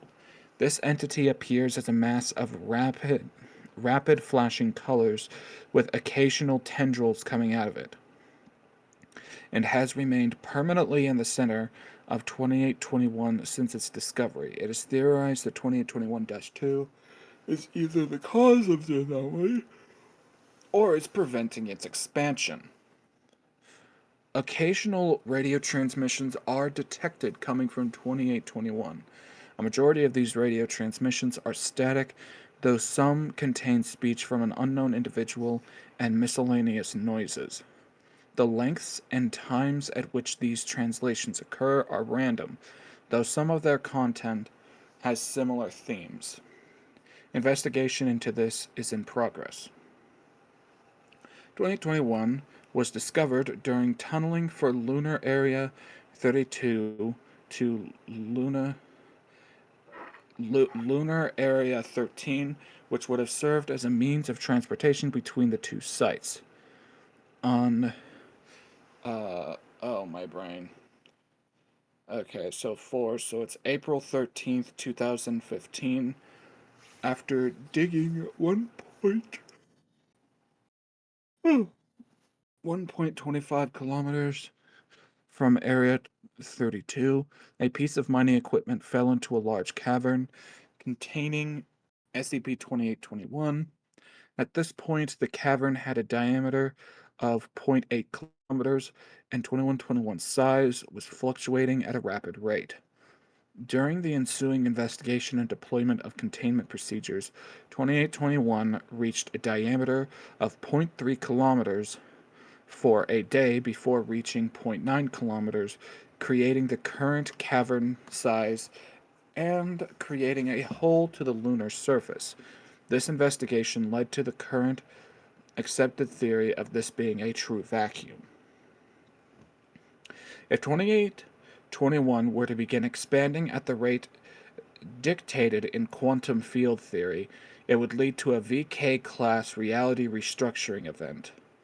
Footnote 3. An event where the universe's existing physical laws are altered to new anomalous laws, with anything entering the anomaly following its new laws of physics and chemistry. As it takes 1.3 seconds for light to travel from the Earth to the Moon and vice versa, both the Moon and Earth would be destroyed before the Foundation could take a course of action. After 6 hours, most of the solar system would be destroyed. As the size of SCP-2821 changes at random, this could occur at any given time. Work on creating a suitable means of containment to prevent a VK-class event is currently in development. The leading plan, Project Heisenberg oh, that's a word. Oh gosh, my fart. Styriakis. Are you okay? Oh, Yeah, you I good? forgot to mute myself.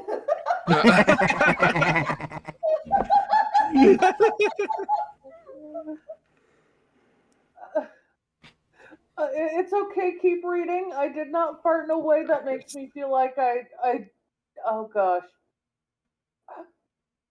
Involves the deployment of a modified Scranton reality anchor to either force 2821 into staying at a set size or to neutralize it.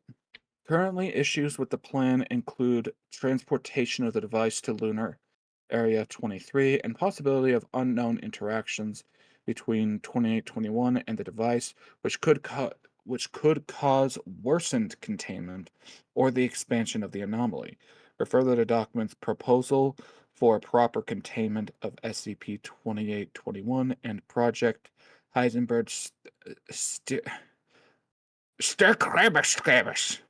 overview for further information. Addendum dot 2821 dot 1. Below is a table detailing physics seen in 2821, each designated with, oh, I'm guessing that's a Greek numeral or Greek letter that I don't know, and a number. This only lists the longest lasting and important physical states. A full document of all recorded states and further information can be seen in document 2821 V1. Okay. Uh, uh, I'm just gonna say entry 0. This is the designation of a majority of the physics sets seen in 2821. This is not any single physics set, but refers to periods where the anomaly is rapidly changing its physics, or when the physics prevent any major visible effects. The most that is seen in this is occasional particles, a visual effect resembling static, and clouds of particles. These particles usually last for a few seconds or less. This state is likely what a non-anomalous true vacuum would appear like if one were to exist. Occasional radio transmissions consisting of static are detected coming from 2821 in this set. Entry 2. During this set, 2021-1 instances in the form of light blue rocky objects were orbiting -2. A probe was sent into 2021, which experienced some communication issues. It began to be pulled into orbit and was destroyed when 3 -1 instances collided with the probe and destroyed it. Okay, just as a side note, Mhm. unnecessary repetition there. That's a little bit of a pet peeve in writing. Destroyed when yada yada yada probe and destroyed it in the same sentence. Meh. Gotcha. Anyway, a secondary probe equipped with thrusters that would activate 3 minutes after entering 2821 around the time it enters orbit was sent into the anomaly a week later. Upon thruster activation, the probe began to exit SCP 2821 with 2-1 instances following. These instances vanished after exiting 2821, releasing large amounts of gamma radiation. Equipment on board the probe detected zero point 0.7 amount, I guess less than 0.7 G's coming from -2 when it was briefly in orbit. Camera footage taken shows the area outside of 2821 as heavily distorted, suggesting that outside light is bent when entering the anomaly. So far, this has been the only physics set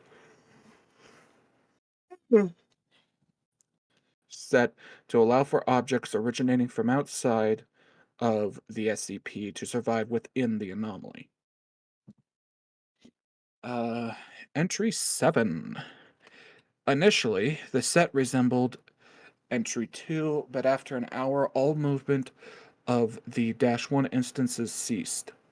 During this, sensors in the chamber detected a temperature of 0.00000001 Kelvin before malfunctioning and breaking.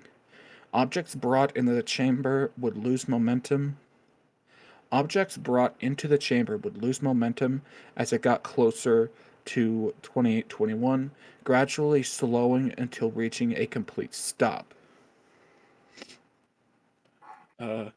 This decrease in momentum was likely the result of particle movement decreasing as the temperature got colder, which stops entirely at 0 Kelvin or absolute zero. That's cool. Okay. Yeah, I know about that little detail that if we reach true zero, then it quite literally just stops everything because energy and mass can't move at that level. Makes me think of Satoru Gojo's Infinite Void from Jujutsu Kaisen. It is unknown how cold 2821 got during this, though it is likely the temperature reached temperatures incredibly close to 0 Kelvin. 2821-2 experienced no changes in movement or behavior. Following the end of this set, a radio transmission was detected saying, "The place outside of worlds," translated from Nepali. Oh, I just realized I've been forgetting to mention durations. Hmm. Entry 0 is variable, entry 2 is about 2 weeks, entry 7 is 12 hours, entry 11, 1 month. Various 2821-1 instances, I need to just say -1 instances, were seen drifting through the anomaly, resembling a variety of green, blue, and purple complex hypertrochoids and epicteloids, mathematical roulette curves, typically drawn with a spirograph. Inspection with long zoom cameras shows that these instances are also composed of smaller hypotrochoids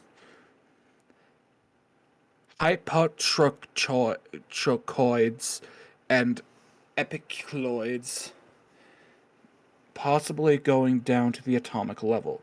It is believed that these structures are the result of atoms being able to form chemical bonds that naturally form these shapes. At times, smaller instances would go through gaps in larger ones and vanish. One instance exited 2821 and immediately broke apart into radioactive isotopes of carbon, hydrogen, and nitrogen. A radio transmission of Hurrian hymn Hurrian? Hurrian? Hurrian hymn number 2, the oldest known melody, being sung by female voices, was detected 3 times in this set. Okay.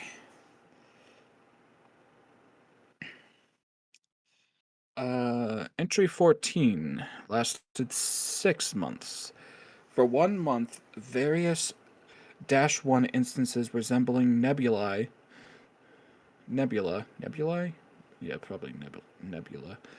Manifested inside 2821 with bright spots similar in appearance to stars in and around them.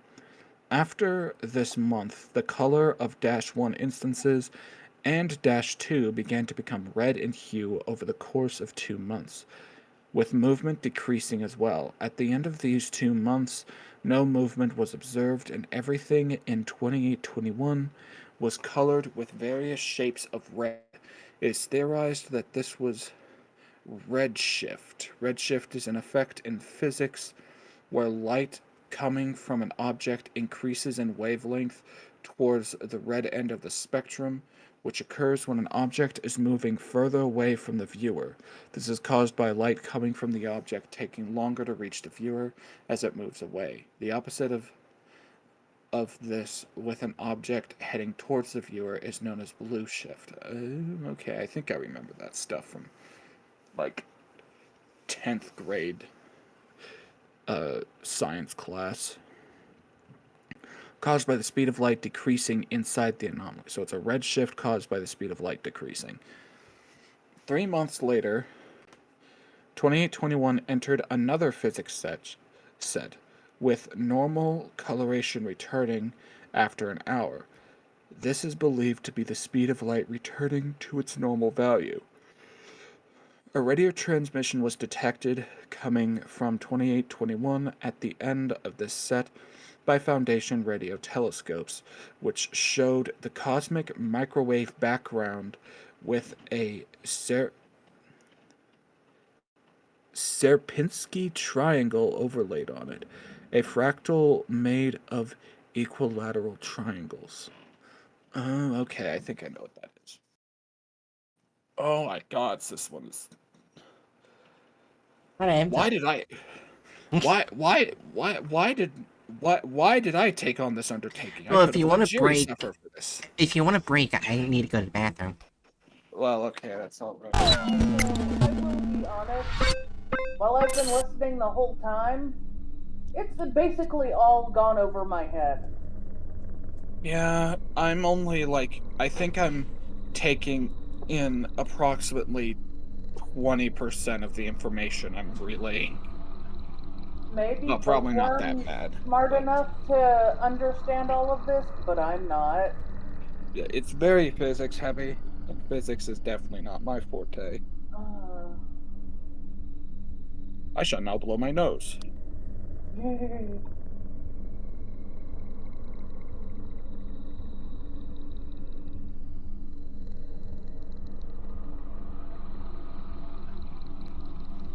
Ugh.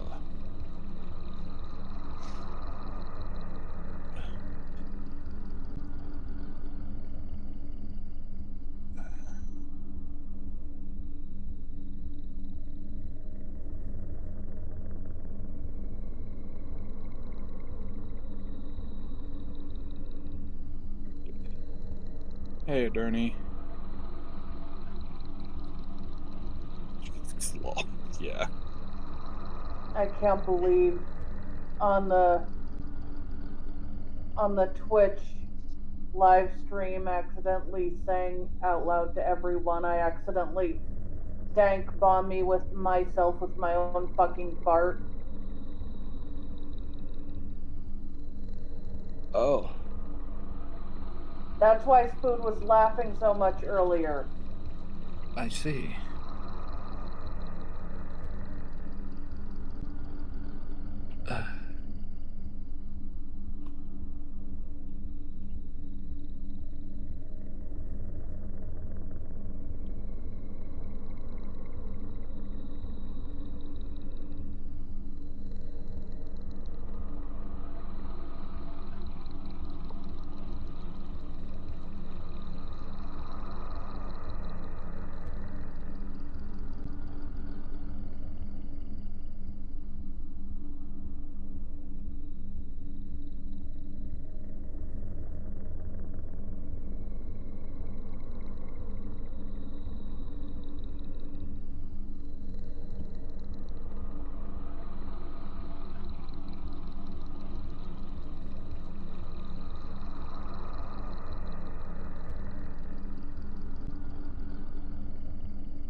I silently scroll Twitter. What was that sound?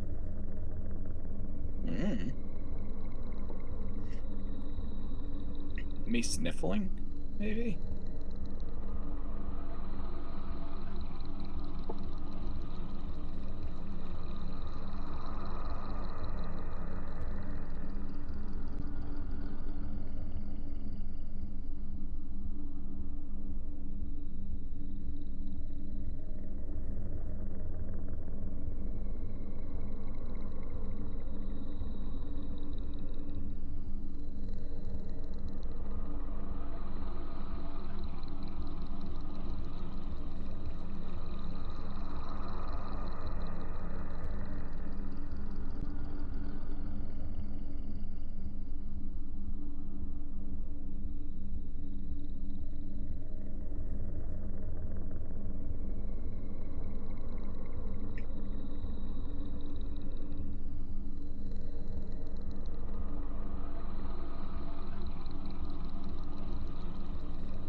Not sure if you can hear me, but I'm gonna hit plus so I can turn it once.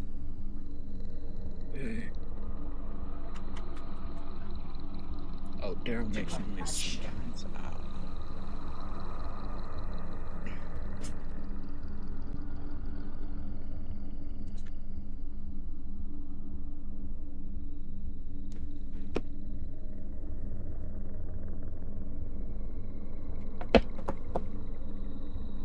And I'll stretch.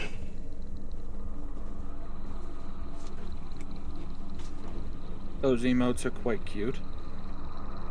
Basically, what I'm seeing from both the anomalies connected to pattern screamers is that they affect the reality in some way. Some very devastating, some very, not much at all. Yeah. I don't even... My head hurts. I think we just want to stop it here. Like, not, like, it's not the stream, I mean, like... It's just... Okay, that's it. And Where you would just we put unplug your pattern computer. screamers? Well, we got a Keter and a...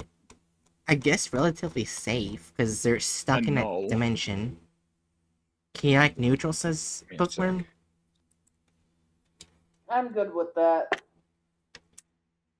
No, the problem is we don't know what relation these have to pattern screamers. Yeah, because now I what I'm guess we seeing... have to read another Which is- SCP. Well, I'm just gonna keep reading this one. We haven't Oh. gotten to the end of it. Gotcha.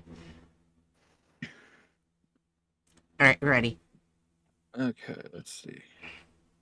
Okay, entry 15 lasted 24 hours.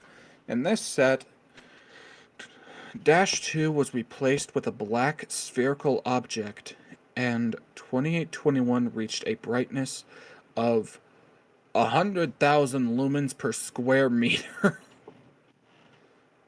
-1 instances were rapidly expelled from the spherical object, damaging equipment in the chamber and the chamber walls. The instances were twisted chunks of rock and metal, along with unknown objects made of various elements on the Foundation's expanded periodic table. A majority of the elements were emblandium and yacerium. Oh, hold on, Hitch. I like Bookworm's theory. I think pattern screamers might just be a destination towards entities trapped in various voids across the universe, hence why there's no hub for them. Oh, maybe, okay. Oh, A chunk of then metal. can it really be placed as a good or bad? It's not Yeah. really a group. One It- chunk of metal had what resembled the insignia of the Foundation orbital division on it, along with unknown text below it. Minkowski space-time monitors around the anomaly detected 100 190 trillion negative 190 trillion Gs during this set. It is unknown what happened in this set, with theories including the reversal of gravity and the formation of a white hole. Ooh, that's fun. A hypothetical region of space-time that cannot be entered from the outside, but matter and light can leave it, essentially the reverse of a black hole. Yeah, instead of a point of infinite mass that sucks in, it's a point of infinite something that pushes out. Gotcha. Uh, Entry 17 lasted 4 hours. For approximately 4 hours, the anomaly, along with any -1 instances present, and -2 disappeared. Experiments performed in the space previously occupied by 2821 showed no anomalous properties, suggesting that the anomaly had been neutralized at the time. After the 4 hours, 2821 reappeared operating under the physics of instance 12 or 11, which is the fucking crazy shapes one. Yeah. It is theorized that the event was the result of 2821's physics randomly becoming standard physics, though it is unknown how this could occur with its possible state as a true vacuum. This has led to debate over the accuracy of this theory. Despite this event, a radio transmission was detected coming from where 2821 formerly was, after 3 hours, saying, "The mind numbs in that white expanse." Entry 20 lasted 5 minutes. One of -2's tendrils began to extend to lengths beyond those which were previously observed, forming a spiral pattern centered around -2. After expanding to the edge of 2821, Foundation anti-cognito hazardous bots blocked footage of the rest of the event.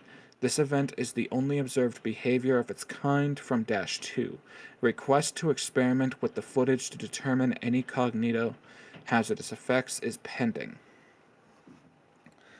Addendum .2821.2. On the 15th of September, that is, 2016, a radio transmission originating from 2821 was detected. The transmission was 4 minutes long, with audio composed of static, multiple languages, and miscellaneous noises. Known languages used are Spanish, Icelandic, Yiddish, Scottish Gaelic, Otothan? And Esperanto? This takes us to another SCP. Or Tothan. Ortothan. And Esperanto. Below is a mostly translated transcript of the transmission. Oh my gosh.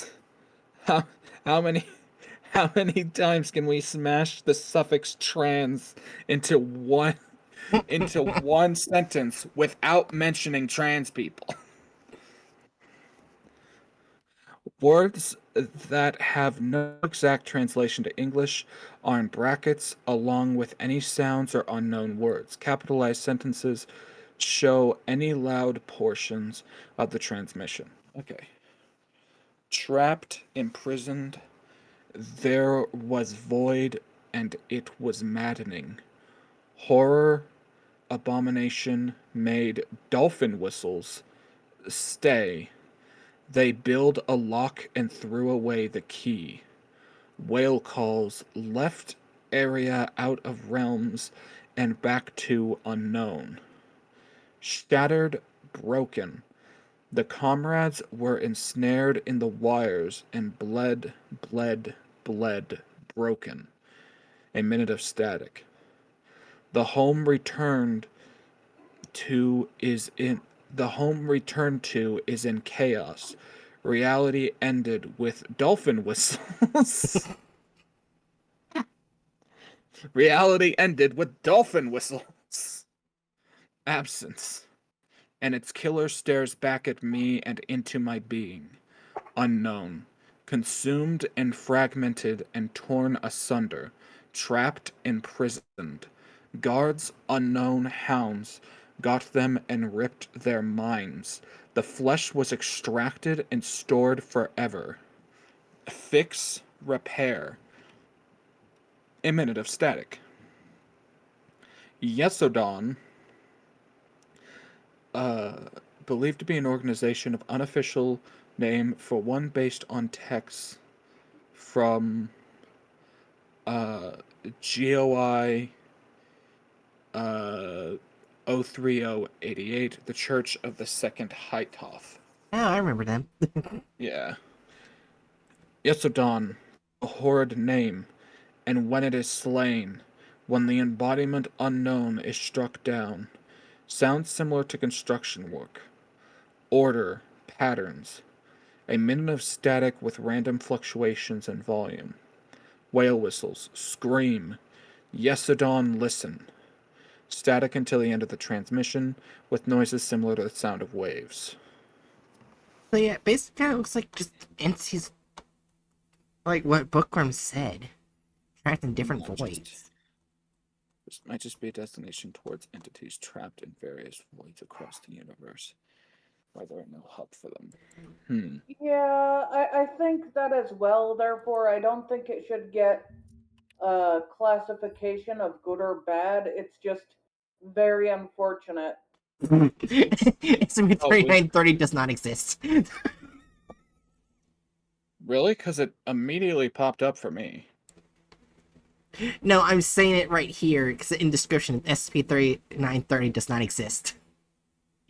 Yeah, and yet for special containment, Oh. it's like, oh yes, do all these things. Yeah, here, I think what Bookworm's right, because SCP-3930 is a static void located in a 1 kilometer perimeter near Usenik, Russia. Okay, so it's just a general categorization for the poor sods trapped in various voids. Yeah. True neutral. Yeah. I don't think there's really anywhere else we could put that. Yeah. Doth Jiri agreeth? Yeah. Does Jerry agree? Yeah. I like how Bookworm figured it out before we did. Yeah, honestly, I was more focused on trying to keep my brain from imploding. I still think that should we really designate it when it's not really a group but just a designation? Well, it's on the group of interest field guide, so. That's true. Yeah. Oh, Prometheus Labs. This one's gonna be fun. Yeah, I remember them What- being what- fucked. What flavor of evil is this one gonna be put into? Oh, and then we've got Sarkic cults. How fun! Founded in I- 1892, Prometheus Labs was dedicated to research of anomalous objects for the use in developing new technologies. Over the years, Prometheus Labs developed into a multinational conglomerate selling advanced and anomalous technologies to governments, militaries, and groups of interest.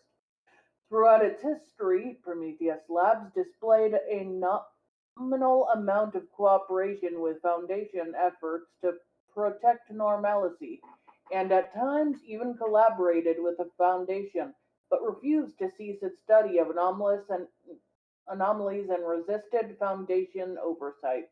In 1998, following a long period of financial decline, the Prometheus Labs conglomerate was dissolved, resulting in the creation of numerous successor companies formed in its subsidiary subsid Mhm. you know what I'm trying to say, right? Yeah. Subsidiaries. Yeah. God damn it, now I can say it. Okay, the breakup of the conglomerate was fraught with technical and administrative difficulties, resulting in the loss of many products and the layoffs of numerous personnel. Most of the former projects of Prometheus Labs, now in containment, were recovered during this time, and many of its former employees were hired by the Foundation. Oh, that's not what I was expecting to see the hub. I thought there would be a bit Oh, more of, you know. should I read that? I mean, if you want. I was just saying, I thought there'd be more of like a special background, like the others. Well, we'll find out if we'll find out.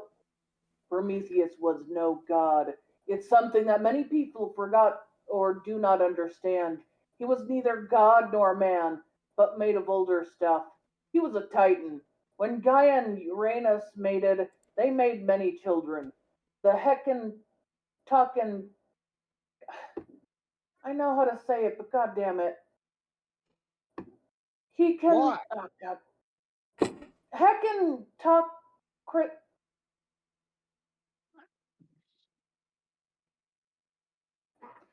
Okay, one more time. The Heckin Chuck.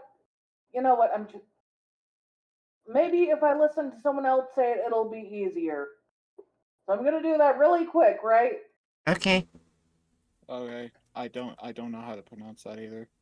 As a side note, Adurna, thank Jerry for that.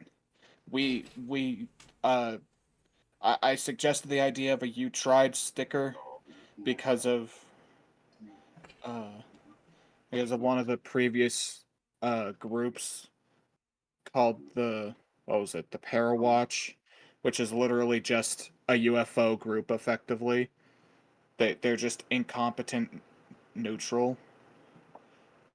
So so I suggest the idea of putting a "You Tried" sticker, and Jerry made a "You Tried" sticker, and now I have become Bright's "You Tried" sticker. Anyway,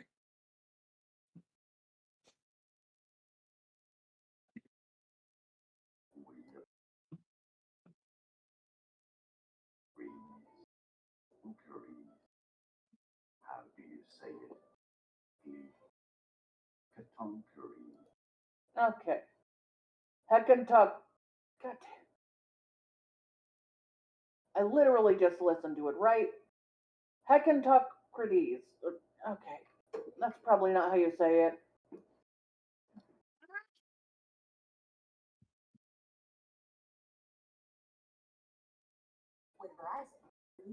Goddamn advertisements.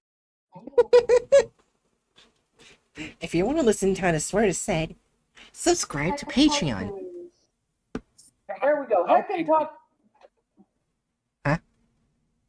Festus clawed me a little. Sorry.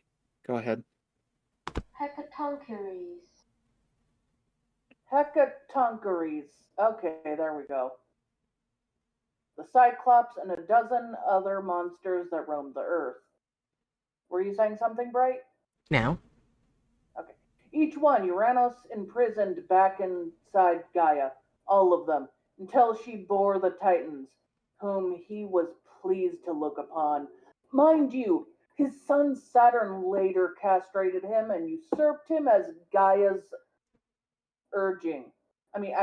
Gaia's urging. But this was the way of things for the Greeks. When Zeus later rose up against the Titans and their cruel reign, only a handful of Titans fought with the gods. Themis and Prometheus. Gods were later successful.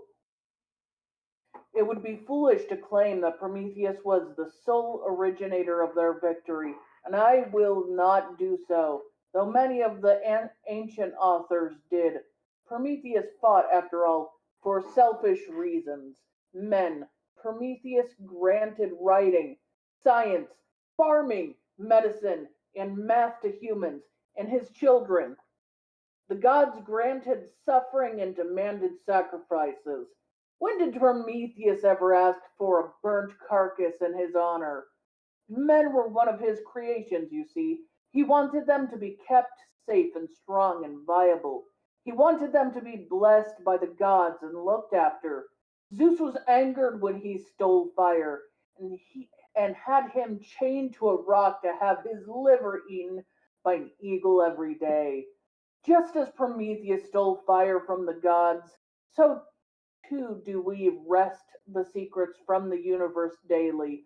How mystical and magical must fire have been to at one time? How dangerous and unbelievable. Could you imagine if the only source for something, the only thing you could relate to, was a star? How unbelievable it must have been to the ancient Greeks. And now, trivial thing. Trivial thing once defied. Such is the way of all great magics. Such is the way of all great works. Such is the way of all unknown things. With study and intuition, the mystical becomes common. No sacrifices are needed. No blood is given. The doors to the universe are open to us ever further. Let us step through from the Prometheus Labs hiring packet, circa 1982, written by Redacted. Huh. Yeah, I was also going to mention, I had the same question as Adurna. Why the hell are they saying Saturn yeah, and Oh, everything else that's is Greek? how the Romans named them. yeah, but then Those they, were the Look. Roman names for all the Greek gods. Well, yeah, but like it's all the Grecian names and then Saturn. yeah, Yeah. like just odd. Yeah, Mainly, that's fine. It was probably started by an American It's probably an American company. maybe they just didn't know which pronunciation of Kronos they should use. Cause isn't there one I with a feel C like and one with a K? I feel like they're either American or European because I feel like the Italians and the Greek would definitely not be happy with that whoops they did. Probably not. And Bright, I'm pretty sure that like those two pronunciations are like technically two different Titans, Oh, okay, but they Yeah, there's commonly get combined. gotcha. Prometheus Labs Incorporated was a private for-profit conglomerate that was based around scientific research and development. Founded in 1892, the company focused exclusively on researching and developing anomalous technology for commercial and private sale. Prior to the events of Dead Expunged in 1998, we need to find out what the fuck that event was. Hmm. Collected data. Oh, okay. Uh, What? look in collected data.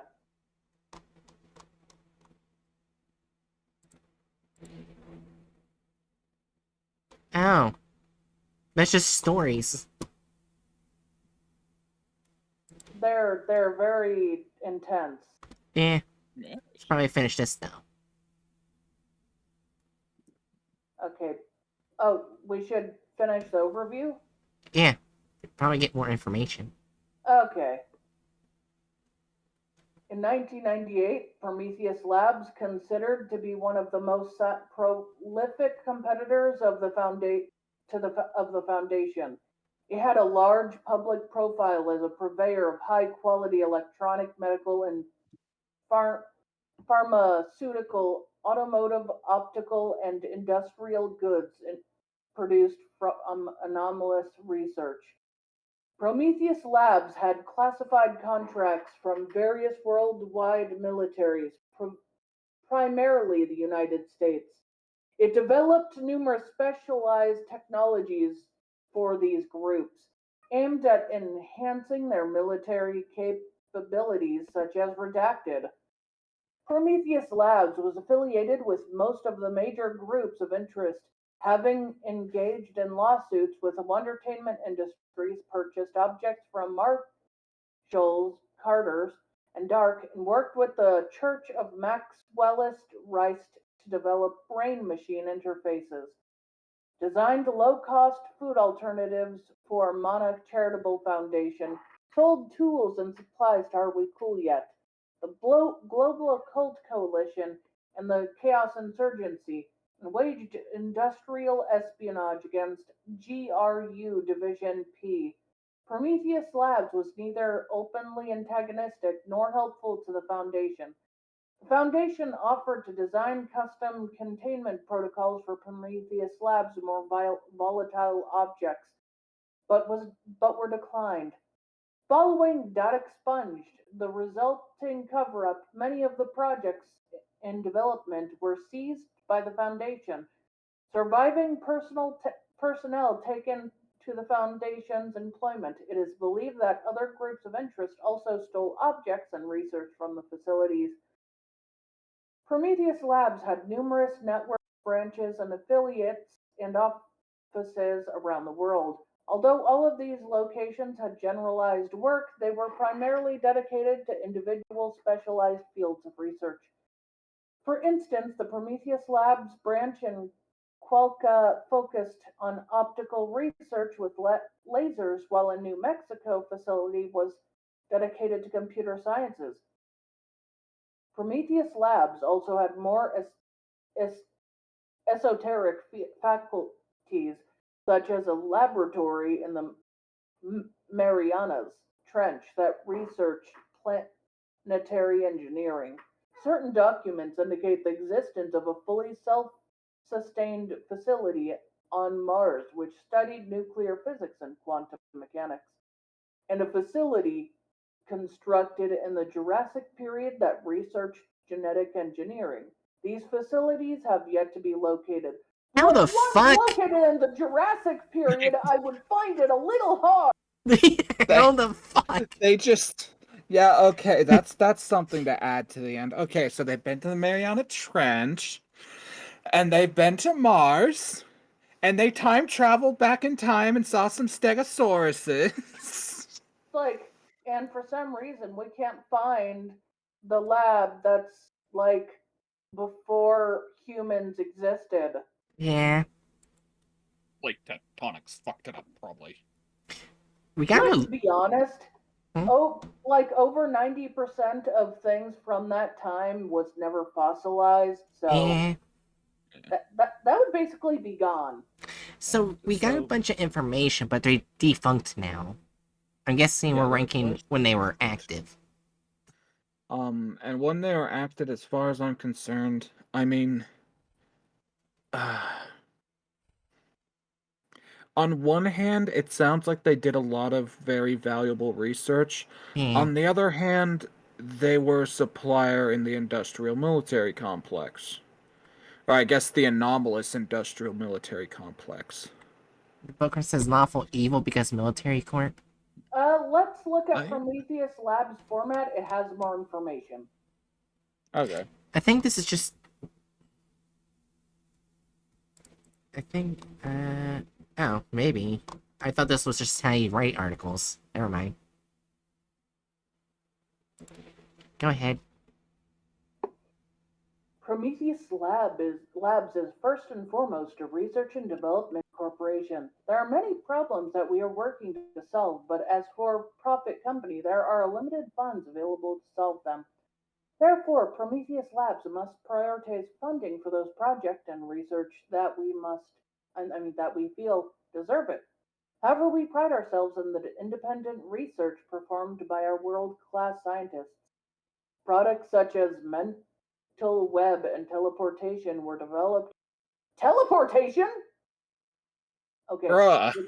Were developed by researchers working in their vacation days. Ah, for this They reason, they were just taking paid time off and casually created teleportation. and What mental the web. fuck? Yeah, and mental what the fuck? For this reason, Prometheus Labs has instituted a policy of independent research for 8 hours per week. We've also provided proposal this pro, the, we have also provided this proposal request form. In the event that you wish to pursue an independent avenue of study full time, please fill out this form and submit it to Human Resources. Please allow 2 to 4 days of processing. Grant request for insert project here. Do not give your project a special name. Name it based on what it is. A grant request for a scientific question. Problem. What are you trying to achieve? What problem are you trying to solve? Explain the issue in great detail. Make it clear why this is a problem the Prometheus Lab should work on. Solution. Explain the proposed technology solution. How exactly does it work? Does it what does it do to solve the problem? What is the technology and or research behind the proposal and that supports its viability? What are the benefits of the technology and or research? Bibliographic I mean bibliographies are bibliographies recommended. There we go. Business case. Who will purchase or use this product or knowledge? Give demographics, age group, ethnicity, economic class, etc. List potential markets. If it is a product, what makes the product different from similar products already on the market? What makes it a more appealing choice? How will the use and or sale of this research and or technology benefit Prometheus Labs or scientific knowledge? Use of funding. You are asking for funding to support development and research of this concept. What will the funding go into? What will they be used for? What will the funds purchase? Who will they hire? Give a timeline for expanded lengths of work and dates of completion. A list of materials and tools to be used for the project. A list of necessary contractors and the price ranges for all. Known issues. What are the major stumbling blocks for the adoption, widespread use, and or profitability of this research and or technology? Known bugs, difficulties in bringing it to market, project failures. How can these issues be fixed? Seriously, read me. This is a very heavily watered down format of good engineering petitions I've encountered. Prometheus Labs is a company with limited funds. Therefore, it must select only the best and most well thought out projects to fund. The problem and solution are self evident. The business case is basically justifying the creation of the projects and whether or not there is a plan to make it work. The use of funding is to make sure that the money poured into the project actually goes to good use. The known issues are pra- pragmatic a pragmatic way to make sure this product actually has a future and its creator is thinking ahead. You don't need a bibliography, but it would definitely enhance it. This format is basically another prospect on SCP objects of Prometheus Labs made. They were designed with a commercial purpose in mind. What was that purpose? What was it intended for? Who was it intended for? The format is basically asking you, why would this object be created in the first place? It may be more difficult to use this to create a story than you are used to, but it also offers a unique perspective on an SCP, that of its creator. There only there is only one thing that needs to be kept in mind when using this format. The road to hell is paved with good intentions. Yeah, that sounds about right with this. Hmm. So I would lean toward uh neutral evil Yeah. Yeah. because corporation, and that's generally where we've been putting big Oh, they've corporations made that do quite a few stuff. SCPs. Oh, And oh. some of them we looked at 2379 and 148. Oh. Yay. Yeah, what's 148 again? Refresh my memory. It is. Oh, I think this is Telekill. Yeah, this is Oh. Telekill. They fucking made Telekill? Yep. Oh, okay. I'm sure that was made for someone. Yeah, gray-green color, yeah, it's Telekill. It was talking about a metallic substance that's gray-green color, yeah, that's Telekill. Oh, we also need to go to the Prometheus lab, oh wait, we already seen these two. So, from grant request for utilization for electro-thermic computers to perform exorcisms of demonic entities, the demand for exorcisms greatly outstrips the capabilities of human religious institutions. Uh. Oh.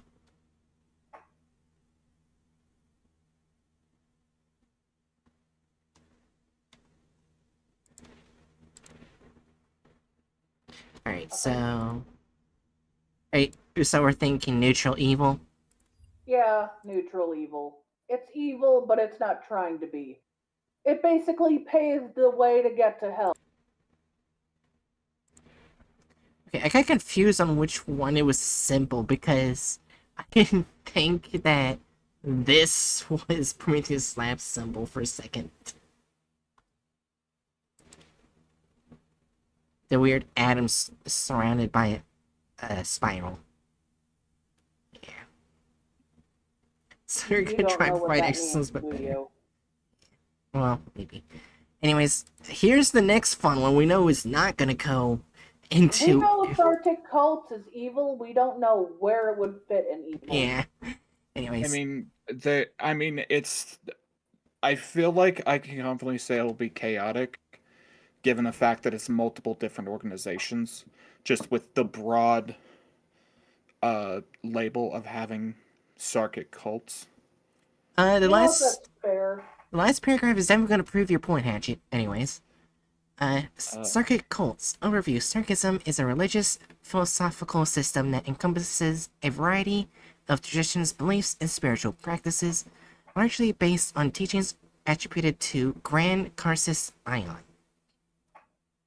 Its defied founder. Adherents practice ritual cannibalism, human sacrifice, corporeal augmentation, thaumaturgy, and dimensional manipulation.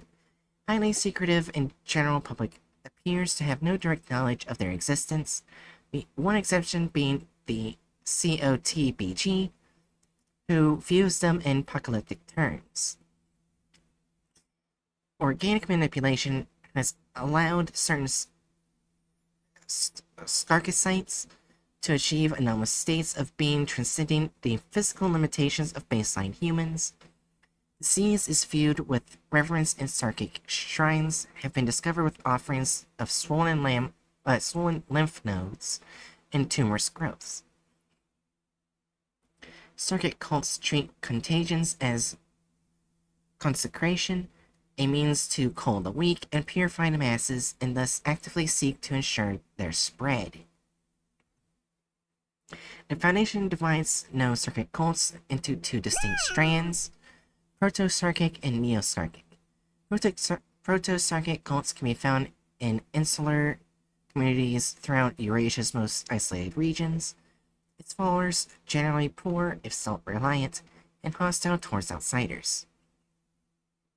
Such groups eschew Askew, yeah. eschew modernity, display acute technophobia, and are bound to superstition and taboo.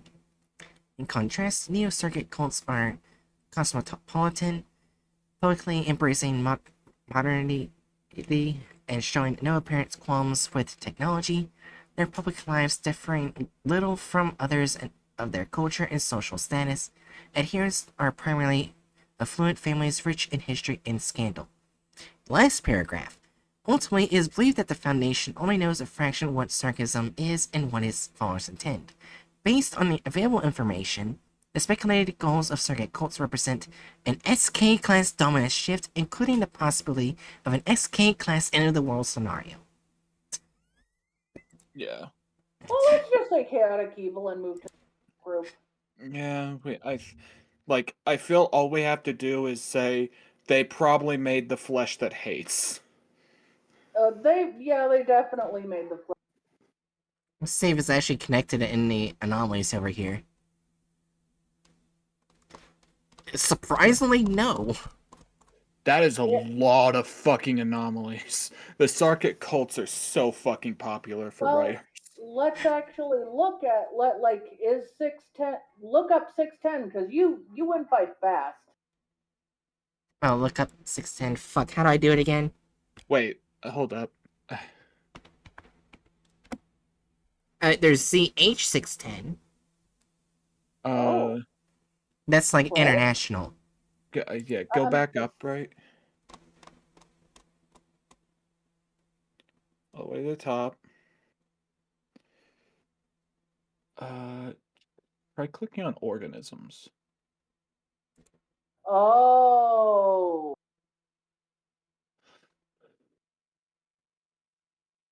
I think it's a. Oh my goodness.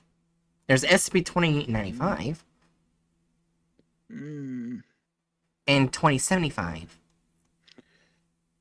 Well, Wait, it said the Karsus Ion, which is not, Naka, which was said to have created 610. okay, so Oh.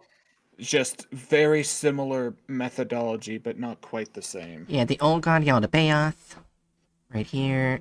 I'm just seeing, like, mythology. Yeah. So far, I'm not seeing Naka. So. I know the circuit cultists can have a spell to create 610 within themselves, but I don't see it like, you know, them the one who's made it. Yeah.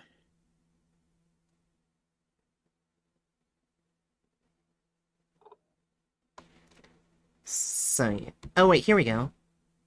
Thought to be their true name was adopted a global coalition later by the Foundation, part of the project Citra Acra. In truth, Sarkic cultists referred to their belief system as Nalka. And under no circumstances are Foundation's agents use Sarkic and its derivatives when infiltrating related cults.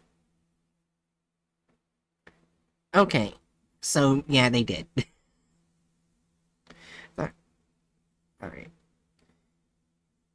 Basically, oh, you can. Alright, so yeah, basically, we already know where they're going. They're going all the way at the fucking bottom. Yeah, they're an evil. I think chaotic evil is best because they just they're fucking chaotic. We can't quite get a read on anything. Also, it sounds like they definitely made 610 and things similar to it. Yeah. I'm putting them all the way at the front of chaotic evil, because, yes. No, that's valid. They possibly Fair enough. invented chaotic evil. Now, there's still. Oh wait, no, that's right. The Davites are lawful evil. Never mind. Yeah.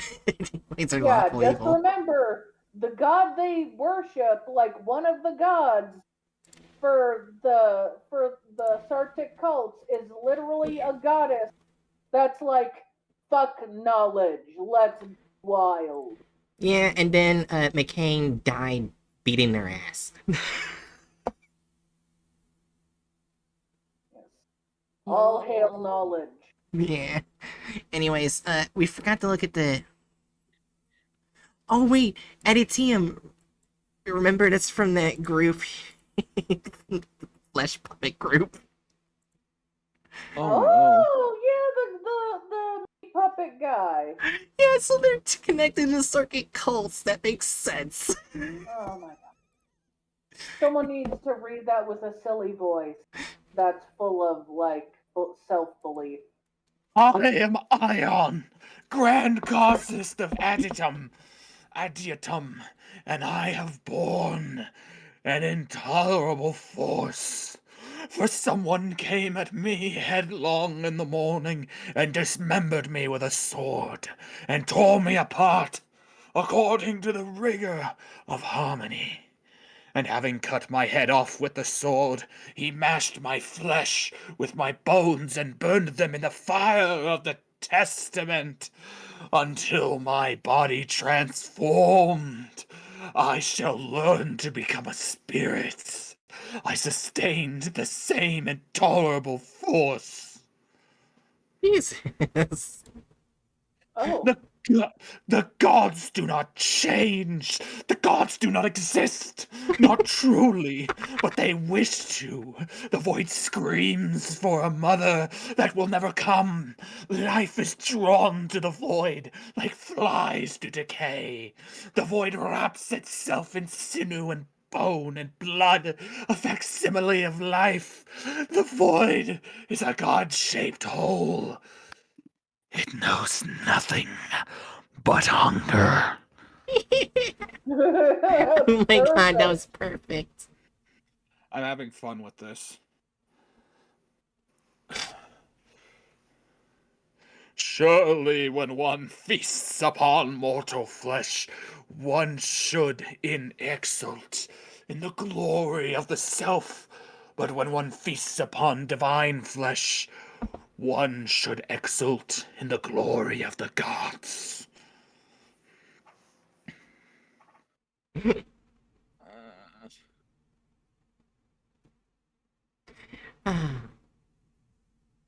want me to read the last one, Hatchet? So I think it's just a researcher saying it. Yeah, this one's a research. This one isn't a batshit crazy one. I'm not reading anything that's not batshit crazy. Alright, Modern 6. Modern 6 are the product of divergent interpretations, many bearing a mere superficial resemblance to their ancient progenitor cult. Most unexpected, especially among early scholars of Sarkism, much as myself, are the seemingly benevolent intentions of its founders. The road to hell is often said is paved with good intentions. What the fuck you mean? Circuit cults never had any good intentions. Good intentions? What? I mean, they feel that they're doing something good. Yeah. Like any cult Yeah. generally does. In aphorism, the Foundation must always keep close in mind, for despite the eons between us, we gaze into that very same abyss. And like the ancient Circites, we have found it full of monsters. Dr. Judith Lowe, Senior Advisor at the Department of History, Religious GOI Threat Analysis. Adona says modern sex? Sects. Sex. Sects. I think it's Sects. I think it's one of the things I struggle to say because my speech impediment. Yeah. That's okay. Yeah. But here's the funny thing. The next one, I'm gonna say this before we go further. This group of interest, other groups of interest we read so far have said this one is the only threat. Because I remember what was it? the Global think it Coalition and Marshall Carter in Dark. Yeah. They both said this is the only threat. But I have to go. I have to take Buster to the bathroom. He has to go. I'll be back. Be well. I'm gonna play some Dredge. Because I apparently haven't gotten enough of this dumb fish game. It's a very good game. I hope they make Dredge 2 someday. And actually include a fucking, like, like giant Atlantic tuna. I still don't get why they didn't add that. Why is the only tuna you can get a blackfin? They're tiny.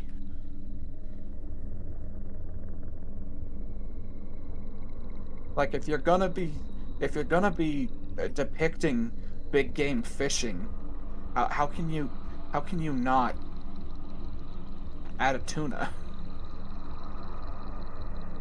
Checks out. I can't get enough of fishing up my kin and selling them. Wait. We're not gonna talk about the implications there. Damn. Shut up, look. Silence.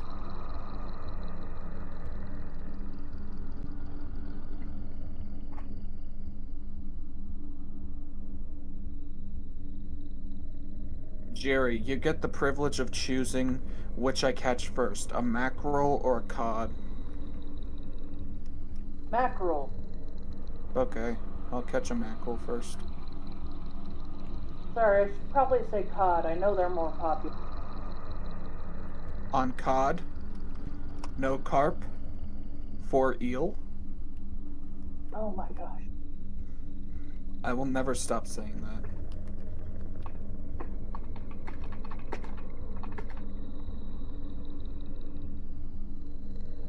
Hello, blue mackerel.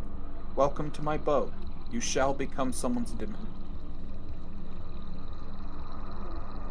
I am sorry to inform you that you are delicious.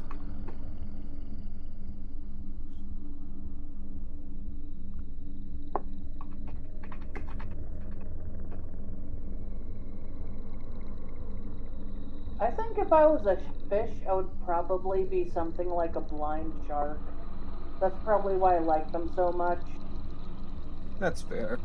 I'm the asshole that wouldn't taste good, and I'd fucking like just close my eyes so they don't get fucked up, or look like close my eyes, roll back in the water, and avoid people. Look like you close your eyes? I thought they did close their eyes. They do. I'm just saying. Yeah. Look. I'm not exactly into light. And they don't sound like they're into light or people. And they don't taste good. Now listen. If we're really gonna go for sharks that don't like the light, it could just say you're a frilled shark or a goblin shark. Let's not do deep sea. But goblin shark. It's basically just a shark, but a weird-ass vampire. Goblin sharks are ancient sharks, and I don't recall being a fish that old. I'm in my late 30s. I'm not like 90 or something. I don't look particularly like a goblin.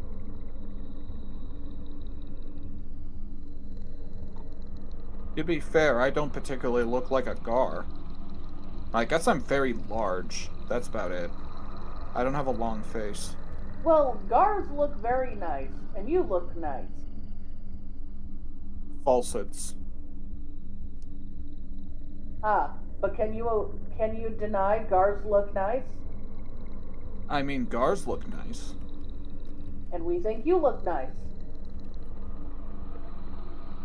Hmm. Okay. That's totally You cannot subjective. change our opinions. You can have your opinion. I have mine. How can you say I look nice when you don't even know what I look like? Bitch, you look nice. Appearance and your personality. And until you show me a picture, I'm going to say you have a beautiful heart, so fuck it. I thought I had a human heart. Yeah. Oh my Your gosh. human heart is beautiful, so fuck you. Anyways, we're gonna go and read about the serpent's hand.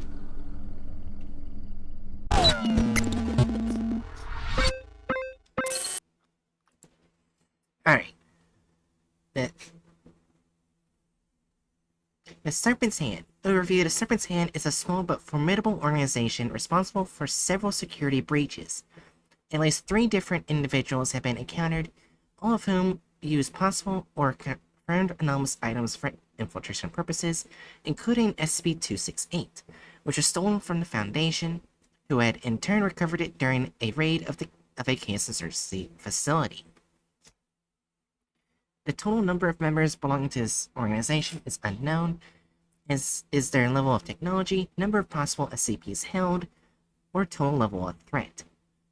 However, it is clear they are highly coordinated and possibly dangerous. One of their leaders is thought to be a figure known as LS. He was considered to be personally responsible for 2 security breaches in Foundation sites. The Foundation currently has little information about the Serpent's Hand, and almost all known information about the Serpent's Hand has been leaked from the GOC intelligence. The group seems to embrace the use and existence of paranormal items, and in particular seems to embrace humanoid and sentient SCPs. The Serpent's Hand has been highly vocal in criticizing the containment and destruction of these SCPs, especially those which are fully human and are not particularly destructive. The group seems to have unfriendly relations with the Chaos Insurgency and the Aurea. What was Aurea again? The the Islamic one. Oh no. Yeah, that makes sense. The Iranian version of the FBI Yeah. gathering stuff. Yeah, an extremely hostile relationship with the GOC. That tracks. Yeah, I wonder why. The only recorded cases of unprovoked violence by the Serpent's Hand's members have been against the GOC agents. I mean, is it really unprovoked when you're effectively like, hey, let's go beat up that Nazi over there? Is that really unprovoked? I don't think there's any unprovoked cases of violence. Yeah. Let us all punch Nazis when we can. Yeah. The Serpent's Hand seems... in a video game, Twitch, do not worry. Yeah. We're talking about playing the newly released Bethesda title, Indiana Jones in whatever new world. We would never condone violence here. Please don't hurt, right? Oh my god. Anyways. Wolfenstein, definitely, yeah. We're playing Wolfenstein, don't worry about it. Anyways, the Serpent's Hand seems primarily based in an anomalous location called the Wonders Library. A building accessed due to portals found in many different parts of the world, direct assaults on the library have so far proven unfeasible. Even when entrance could be found, however, initial intelligence seems to suggest the Hand has little understanding or control over the place. Attempts to infiltrate the Wonders Library are ongoing. So basically, it's got a little hub. Collected entries, which is stories. Oh, here we go. We actually got information down here. A lot of information. Yay. Right. Oh no. SCP Foundation introductory file on the group of interest Alpha 019, Serpent's Hand. The Serpent's Hand is a small but formidable organization which seems to be growing at a rapid rate and is responsible for a number of security breaches. The group embraces the use of existence in paranormal items, and in particular embraces humanoid and sentient SCP objects. The Serpent's Hand has been highly vocal in criticizing containment and destruction of these SCPs, especially those which are not particularly destructive. At least 177 individuals belonging to the Serpent's Hand have been identified, of which several dozen has taken part in raids on Foundation facilities, many of whom use anomalous items for infiltration purposes.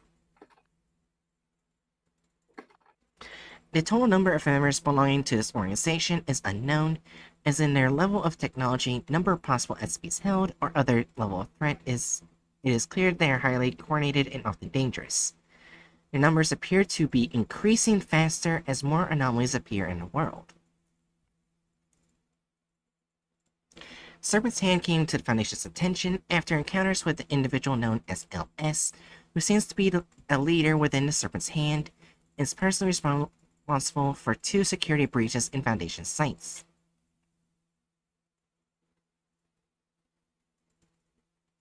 LS's first breach resulted in the theft of SCP-268, an artifact that the Foundation has recovered during a raid of Chaos Insurgency facility.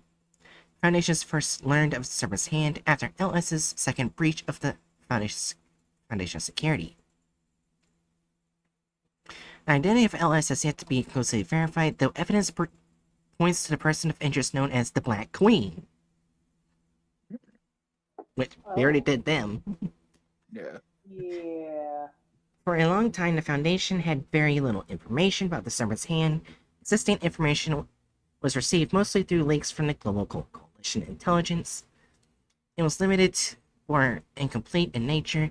GOC intelligence did not seem to reflect the current status of the group despite clear inside information. A breakthrough was made with the Foundation's discovery of the Wanderer's Library, an anomalous extra-dimensional location accessed through portals, referred to as ways, found in many different parts of the world. Serpent's Hand seems primarily based from its location, though they have no direct control over it.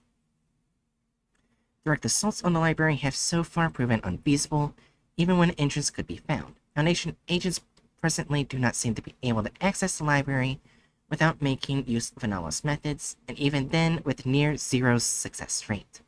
Foundation agents are attacked on site by anomalous entities upon successful entrance.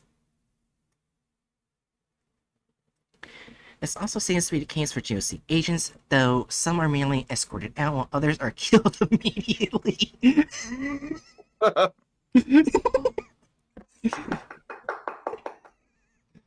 Noise. Yeah, the GOC seems to have some access to the library through intermediaries, however, Foundation's efforts to infiltrate the Wanderer's Library are ongoing. The Mobile Task Force Tau 9 Bookworms has been assigned to specialize in the investigation, tracking, acquisition, and containment of individuals and artifacts related to the Serpent's Hand and the Wanderer's Library. Due to the general necessity of non-anomalous containment methods and other difficulties, progress has so far been slow through many identified hand individuals are presently under surveillance. So I just Book says in chat, OMG, I'm a mobile task force. But you know what? I just realized something that could be a Yeah. really fun inside joke. Book's actually that task force infiltrating your streams to get an idea of what's going on in the Serpent's Hands. That's why he's so generous. He's Yeah. trying to make sure that you don't kick him out. Yeah. Book says Lamau, yes. Yes. Just start referring to Bookworm every now and then as MTF. Oh my gosh, I love what the Summer's Hand calls other groups. The Summer's Hand seems to be extremely active in the general paranormal community. They have high levels of interest in the Global Occult Coalition, who they call the Book Burners.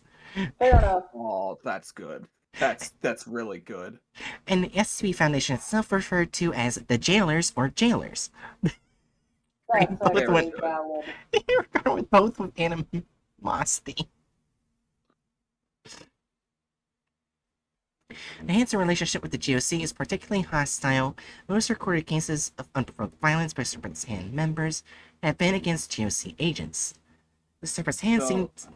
I was gonna say, so the GOC is the book burners. Yeah, The SCP Foundation is the jailers. yeah. What's the Chaos Insurgency? The Pinkertons? Maybe. Yeah. Yeah, the Serpent's Hand seems estranged from the GOC's 108 member organizations, despite similarities in focus on thaumatology and other occultic practices and a number of shared methods. Oh my god. This situation seems to be due to the GOC policy of destroying most anomalous entities, which are non-human in origin or which they cannot efficiently control. Initially, the GOC threats Hand members as enemy agents to be engaged or killed on sight. Huh, I wonder why they would kill you.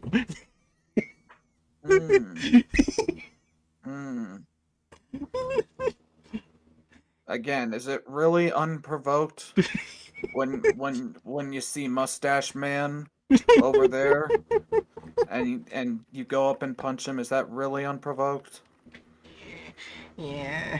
Alright, the Foundation seems to be focus of less anger from the Summer Sand due to Foundation policy of containing and not destroying most anomalous entities. However, hand animosity towards the Foundation is still high. Oh my gosh, they actually do have a nickname for Chaos Insurgency. The Hand has unfriendly relations with the Chaos Insurgency, who they called the Madmen. Okay, that's fair. And middling relations with the Office of the Reclamation of Islamic Artifacts, sometimes hostile, sometimes cooperative. See files on House Afsinith and Horizon Initiative. The Hand seems to have neutral to friendly relations with the Mana Charitable Foundation, and is tolerant of the non-violent Fifthist Church and the Church of the Broken God members.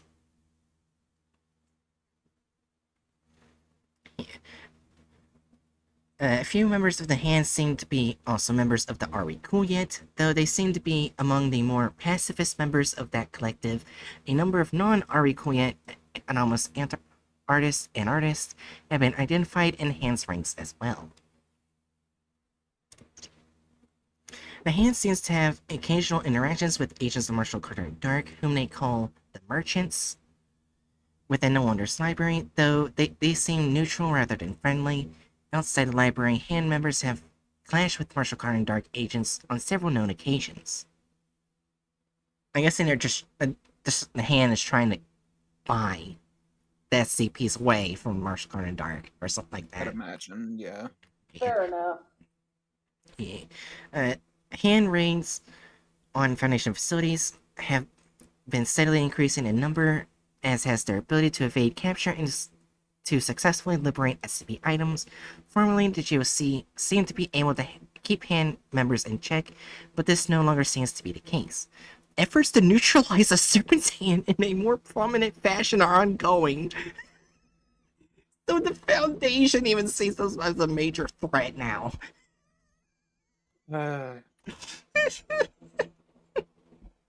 Oh, we have a message from the Serpent's Hand. I'll read it. You want to read it? Sure. No, I said read it. Oh, I thought. I'll read it. You read it. Alright. You're the Serpent's Hand member here. Right. Yeah, you are. Yeah. Alright, welcome. To anyone willing or able to read this, this is for you. We are the Serpent's Hand. We are a movement unified by a common belief that humanity and all other peoples of the known worlds do not deserve to be kept in darkness and ignorance. Serpent's Hand doesn't coordinate as a group. We are a loose collection of splinters. Our enemies tend to misunderstand this. For instance, the Foundation's obsession with LS, a person most of us have never met, or a serpent's nest with their shifting identities. Yes, they are all leaders, because they are people we respect. People we take advice from, and some of us will follow their plans, but they aren't all of us. There's no special way to join the Hand. There's no secret rituals done in basements or closets. We hold no elections for our leaders. If you want to become a member of the Serpent's Hand, all you have to do is decide you are a member of the Serpent's Hand. Most of us are ordinary people, though our enemies do not understand this. We are ordinary people who embrace the anomalous, the supernatural, the ethereal. We oppose its suppression. How can we not? Our friends, family members, and sometimes we ourselves fall outside of the bounds of normalcy. Every single one of us has experienced the anomalous. We are the things in heaven and earth that were not dreamt of in your philosophy. To the heralds of traditional power such as the SCP Foundation, the Global Occult Coalition, and most world governments, the anomalous is slowly spreading poison, threatening to destroy everything civilization has worked so hard to create. But anomalous people are people, and anomalous itself is not a threat merely for existing. Yes, it presents danger, but so do germs and meteors and forest fires. Suppressing knowledge of something will only make it more dangerous, and keep all of us huddling, frightened in the dark. When normalcy starts hurting the people who have lived under it to try to cure a poison, normalcy is itself the poison. The SCP Foundation and the Global Occult Coalition are playing the role now that the Catholic Church played when they imprisoned Galileo for discovering that the world revolved around the sun. Their practices and beliefs are the death of knowledge, the death of science, the death of light. Take the Wondrous Library as an example. The place where the Serpent's Hand makes its home. The library is the largest repository of knowledge the world have ever seen. The holy grail for those seeking to understand the preternatural. And yet, both the SCP Foundation and the Global Occult Coalition have been thrown out of this place that welcomes all. Why? Because they tried to destroy it, or take it for themselves so no one else could have it. Because of this, they are condemned to blunder in the dark. Everyone reasonable agrees that people should defend themselves against supernatural threats, but how can you protect yourself if you burn and bury the books that and imprison or execute the people who could tell you how? Would you try to protect yourselves against nuclear weapons by telling everyone to pretend they don't exist? The Serpent's Hand were barred from the library too once. There was a reason we could not rediscover it until 1967. But no more. We learned from our mistakes. To any members of the GOC and the Foundation who may read this, we are growing large because of you. We were more like you, once. Just one more inbred secret society, hoarding occult knowledge to ourselves. Then the Foundation began increasing its scale. There have always been jailers, but not like this. Not in the millennia. Yet still they kept themselves in the dark, with only their leaders ever knowing the full extent of the world on Earth outside the everyday. So they were tolerable for a time. But then came the Seventh Occult War, the Foundation Civil War. The rise of the Global Occult Coalition, the Book Burners, the Big Brother, and the grand-scale campaign against the paranatural community that followed. The Coalition became the oppressive shelter to which the cowards of the paranatural community fled. A shame that there were only 108 slots, and only for human-dominated organizations. Or perhaps not a shame at all. Our old selves did not seek membership then, and we are fortunate for that. So the Serpent's Hand rose up, not out of desire nor fear, but out of clear and pressing need, to keep all people from being chained forever in the dark. We, the Serpent's Hand, ask both of you this. How many KTEs does the Global Occult Coalition catalog? It must seem like the supernatural is a vast hydra. 2 new heads sprouting for each that is cut off. How long will you keep cutting? How many SCP items does the Foundation contain now? 2,000? 3,000? 5? More? How long before there's no more room for prisons to be constructed? When you put the whole world in a containment cell? You admit to yourselves privately that anomalous is on the rise. You cannot hold back the future forever. You are the monsters you are so afraid of. Let go of your fear and join us in the light. And if you will not, if you keep imprisoning and killing innocents, if you keep forcing the world to stay in the dark, then you'll meet the fate of all the slavers and murderers in the world's history before you. We will free those you keep imprisoned. We will rescue those you try to kill. The garden is the Serpent's place. We are the Serpent's Hand. M. The Wondrous Library, 2014. So I was already under the understanding. I already had the understanding that the Serpent's Hand was a good org. Yeah. I don't think I realized just how fucking based they were until that. God damn. Like that what you basically just described Yeah. is the applying of most anarchist reasoning to the SCP universe. Yeah.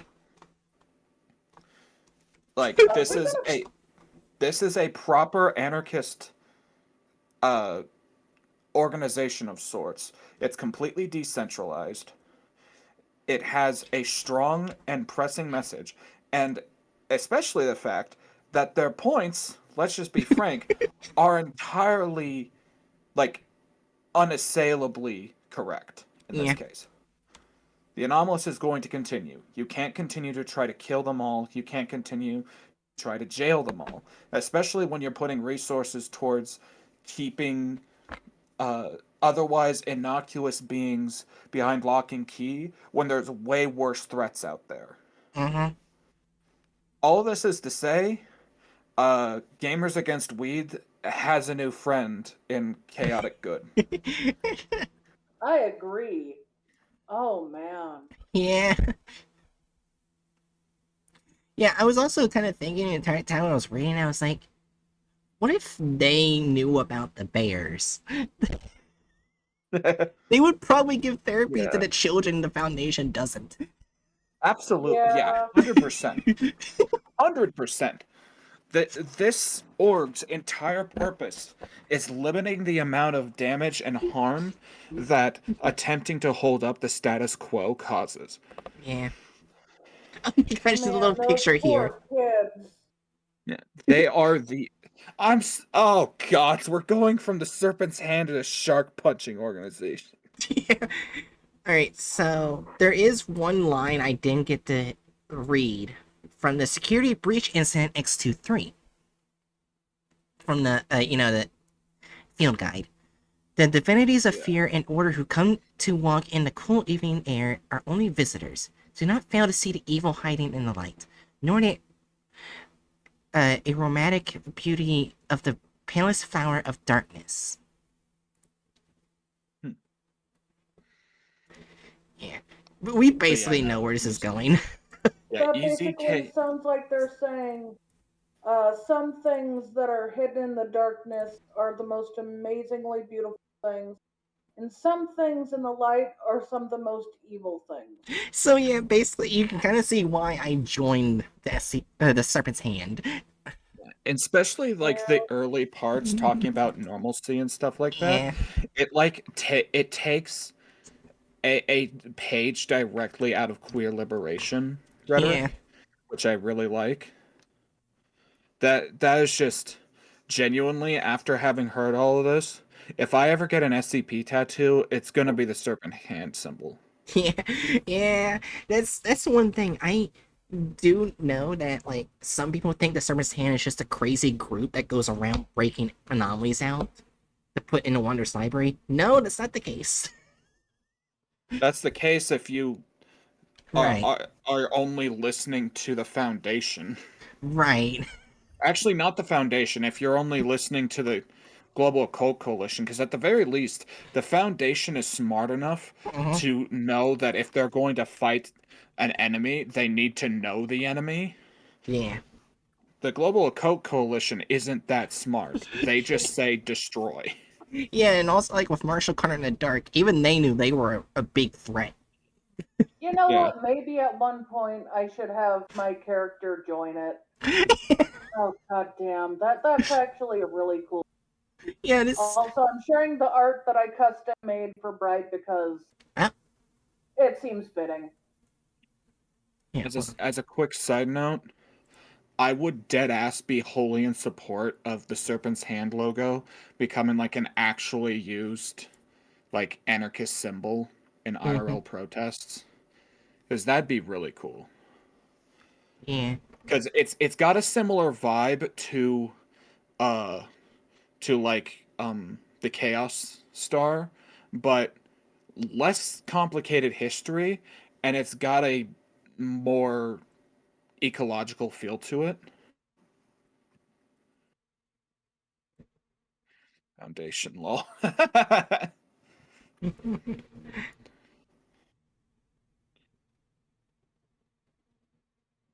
Yeah. I just wanted to show Jerry's art on screen for a second. That's why I didn't continue. But yeah, like, I didn't go and look. Shit. oh, I can show Well, it. you can look at the live stream voice chat. That's where it is. Yeah. Also, Okay. Oh, that's pretty. That's very pretty. Yeah. it is a snake. It is a tree. It is knowledge. So basically, this is why it's one of my favorites because most people think it's just like an evil organization. No, it's not. It's literally one of the kindest and most nicest organizations in the universe. Yeah. But like if I was to like rank organizations by just how much I like them personally, Yeah. like this would probably be an S tier right next to uh was it nothing but girly things? Yeah. Because, like, in terms of, like, narrative, I love the way that organization is structured. Yeah. Girly things is terrifying. So basically, I Yeah. just converted some of you guys to liking the Serpent's Hand so much.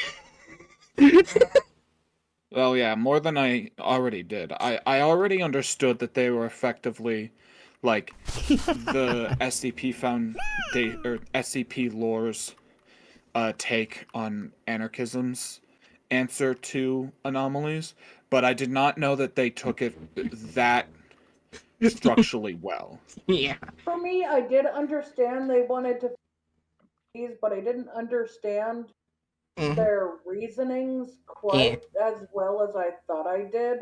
Mm-hmm. And I also thought they just wanted them, which definitely does not sound like the case. Yeah.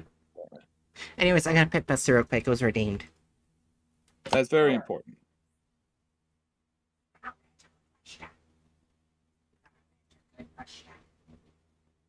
Festus, do you want to join the Serpent's Hand? Alright. So yeah. No, I don't think Festus wants to join the Serpent's Hand. Yeah. Like. Yeah. I feel like, you know what? I'm just gonna say it. If we were to place like animals, like if an animal was an SCP group, I'm pretty sure cats would be Are We Cool Yet? Yeah, probably. They can be really sweet and really cool and really kind, but sometimes that little spark of evil deep in their soul decides to tell them to kill everyone. Yeah. Anyways, here's the next group. Hatchet's favorite. Why does this exist? You know why.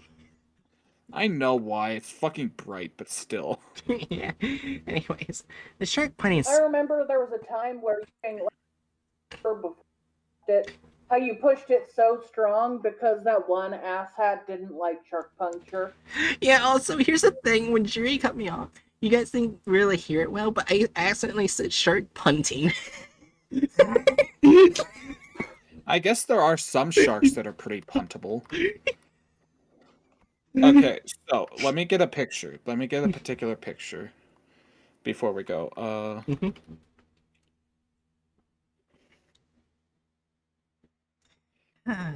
Images. God. Okay. So you're gonna need to share this with people on stream. Okay. This image still fills me with sadness because this is an angular rough shark. It's shaped like an oversized football. And the image makes it look so fucking sad.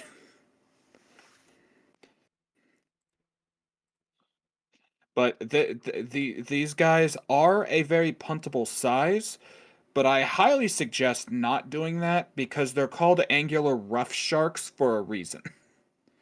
You know what? Their scales, you may as well, like, if you tried to kick this thing, it'd probably be similar to kicking a sturdier pineapple. The thing is, I'm just gonna keep this picture on for this group of interest.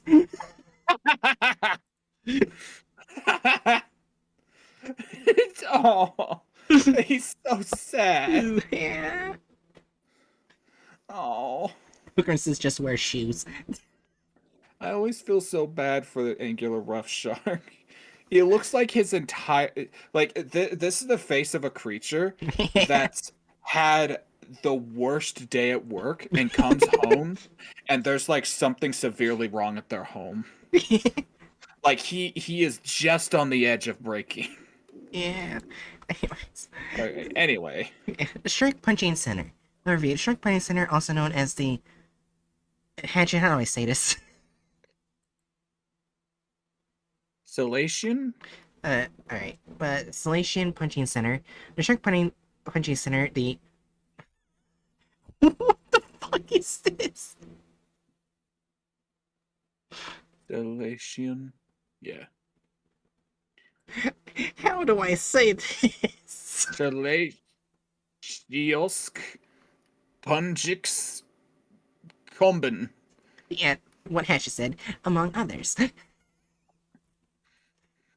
I just want to say the salation is basically just another way of saying shark. Yeah. Yeah, I'm guessing that that's like an ancient Greek term for sharks. It is an organization located in one or more parallel universes, apparently acting as an alternate universe counterpart to the Foundation. While the Foundation was known for a center for several decades, the structure, documentation, and general tone taken by the Shark Punching Center varies widely, suggesting one or more universes are in a state of flux. Documents pertaining to the Shark Punching Center have been recovered and indicate a much more militaristic and unstable tone from than a Foundation document. I mean, yeah, that tracks. Yeah. It was made by Admin Bright. Yeah. As the name would suggest, the SPC is mostly focused on furthering hand-to-hand combat as a means to neutralize Salatian entities, though some documentation fails to differentiate between Salatian and aquatic.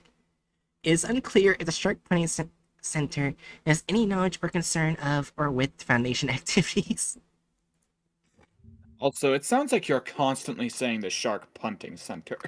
Shut up. Oh my god. Oh yeah, the SPC-001 proposals. As you can see, Aurora Borealis is the Ouroboros cycle, but SPC-001. Oh my gosh, they have SPC-000.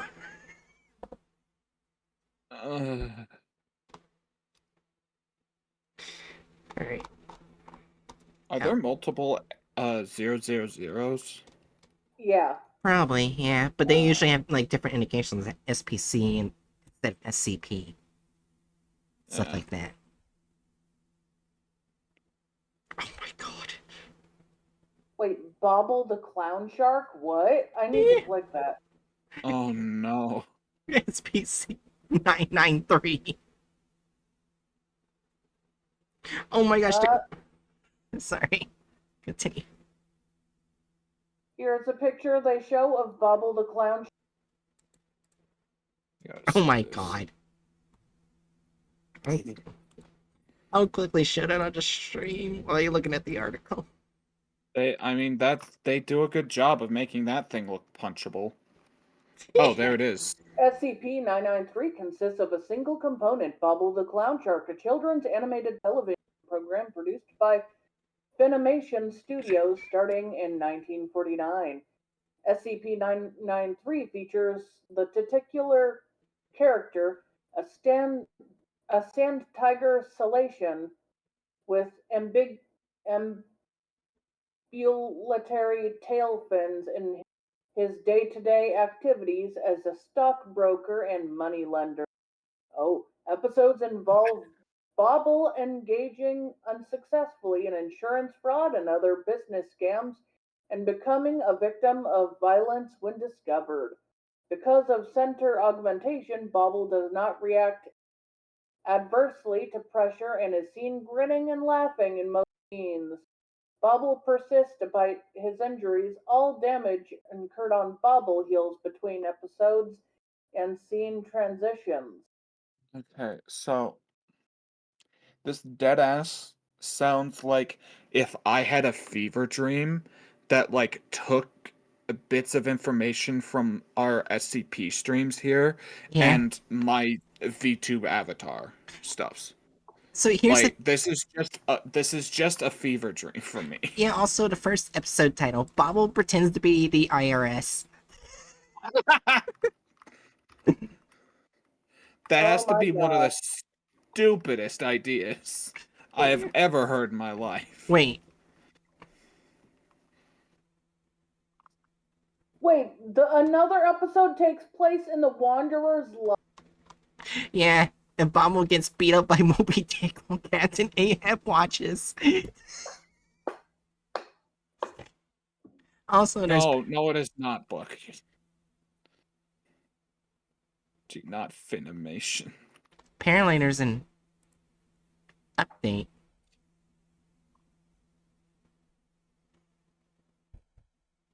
Oh my gosh, apparently.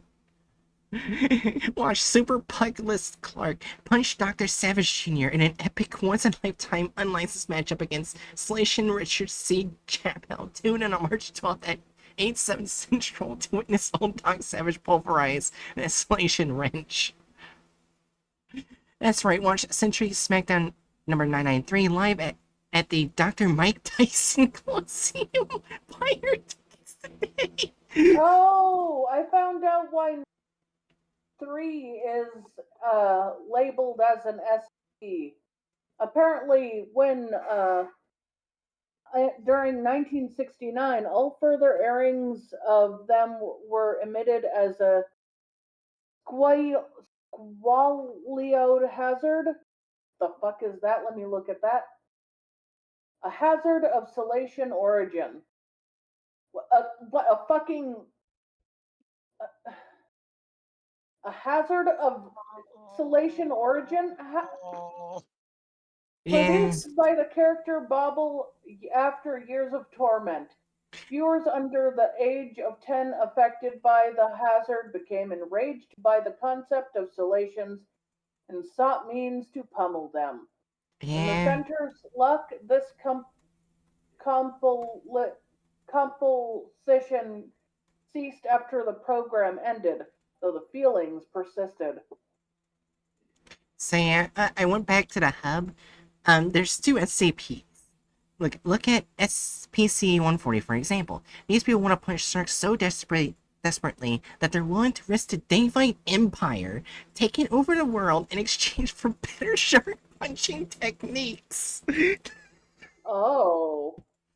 SPC-2000, aka taken from the SCP-2000, the clone machine, demonstrates the contrast of this approach. The Grand Reset button of SCP-2000 is instead reduced to a machine for making more sharks, so there will always be sharks to punch.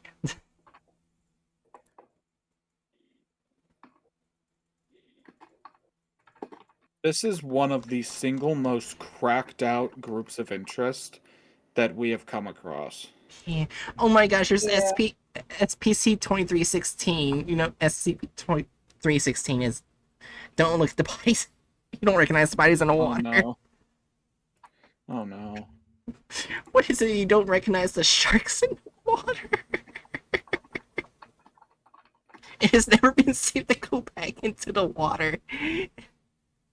Oh my gosh, SPC-2316 is Jaws, a documentary covering the facts of the deaths of 5 civilians in June and July 1975 due to a small town's refusal to punch a Carcharodon Carius out of existence. You recognize the bodies in the water.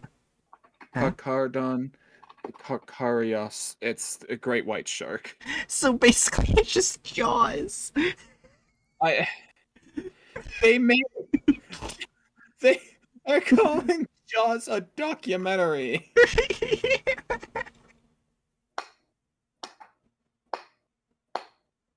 Oh my gosh, SPC-2316 has a powerful mimetic effect.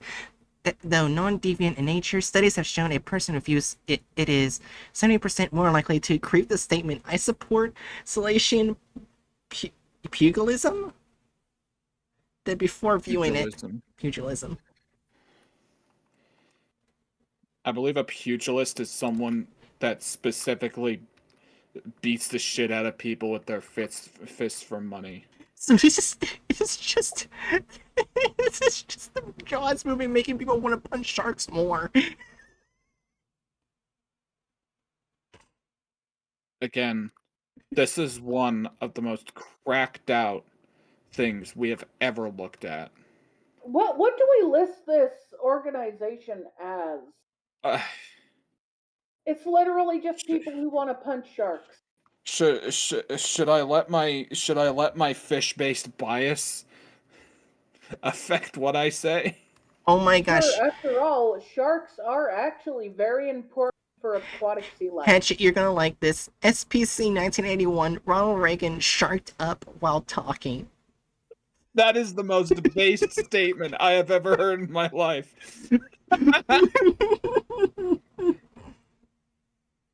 Sharkula Factory? What?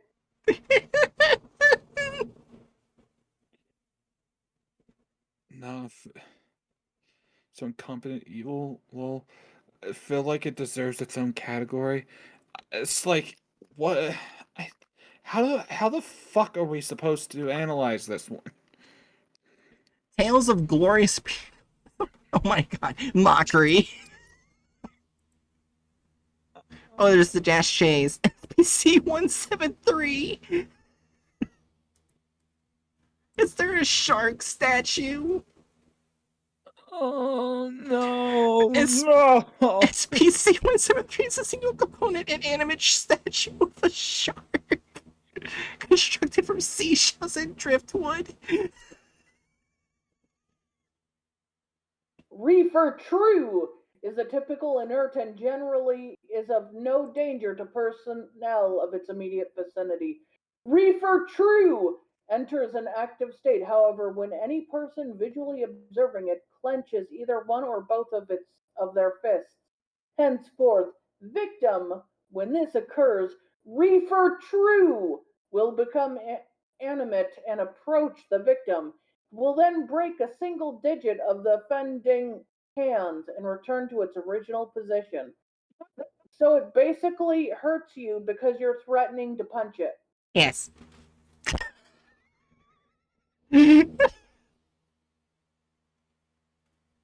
We lost to SPC. Oh my god. I'm- What the flying fuck? I'm thinking incompetent evil because remember, if you go down here, they worked with the David Empire. Okay, incompetent evil. I like. But like, I guess my real question is, like, they're an alt universe thing. So, are they incompetent in their universe? Probably, yeah. Yeah. Incompetent Oh. evil. Let's just forget about them. It sounds like. My head hurts. Yeah. They want to punch sharks so bad they'll sell out people's lives. Do. Let's just do incompetent evil. Yeah. No. March 3, 1942. Gee, this sure is a lot of war right there. Right here. Wait, what? Yeah, on their, like, news for their organization. March 3rd, 1942. Gee, this is sure a lot of war right here.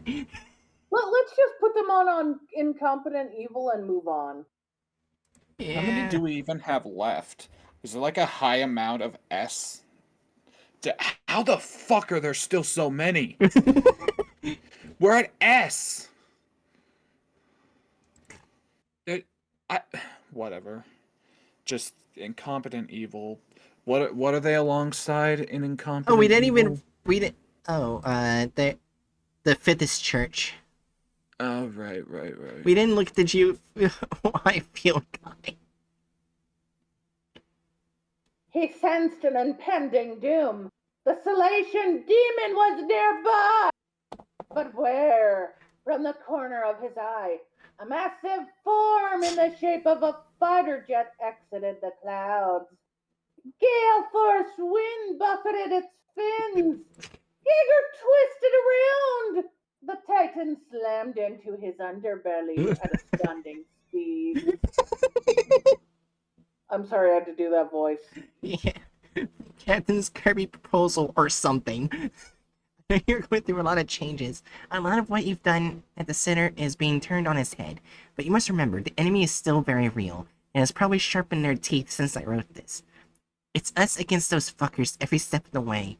We still have a lot to get out of bed in the morning, put our shoes on, and fight some Finn.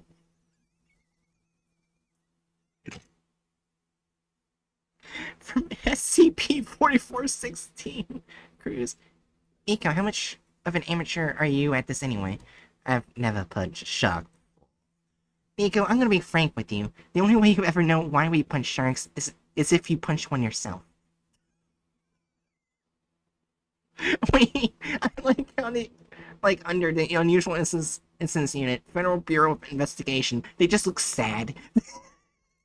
Yeah, that's valid. I words cannot properly describe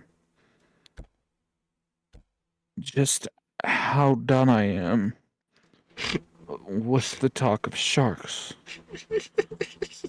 Let's move on to the Three Moons Initiative. Yeah, this is probably the last one tonight. Alright. Yay. The Three Moons Initiative. Overview. The Three Moons Initiative is an extra-dimensional human military organization based in SCP-2922-C, an afterlife also known as Corbinic. Through a partnership with the Corbinese deity Jalakara, they act as a multi-dimensional security force for the protection of the human race.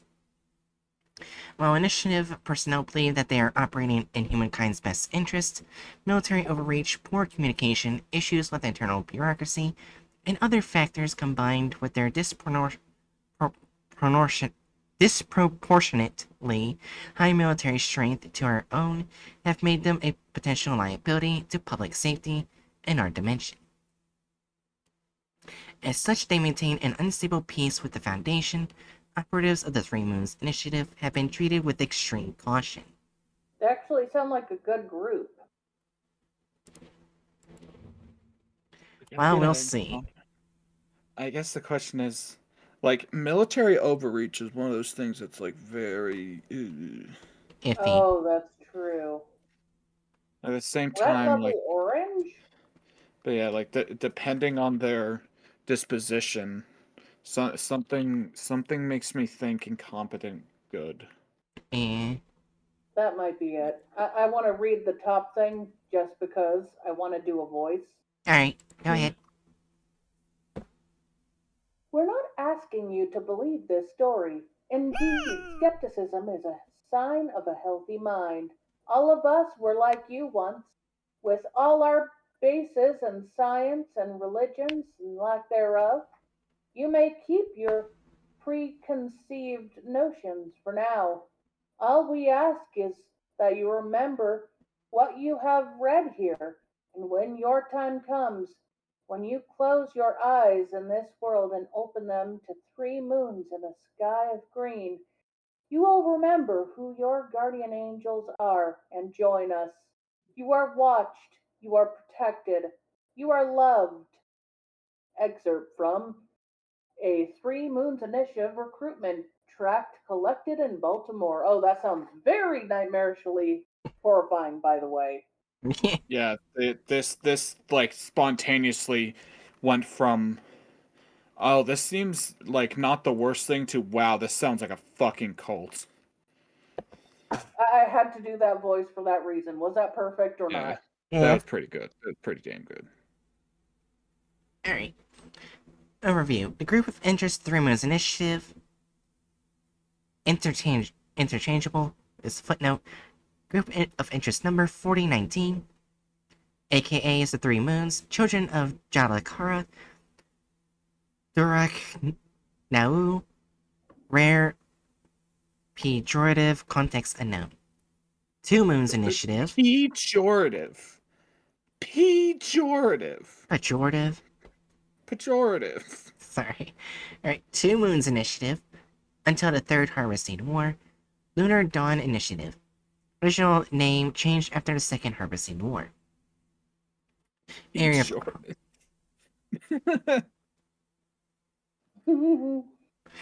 yeah. Area of Operations. Corbinic Earth Fictional Narratives. Via SCP-3922. Threat level Orange. So, Bright, Yeah. quickly, before we continue, this is very crucial. Please tell me you know what pejorative means. Maybe. Right? Answer the question, Bright. I did. What does pejorative mean?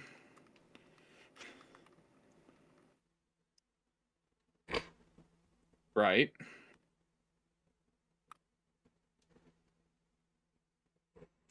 Right? You're Googling it, aren't you? No. Right?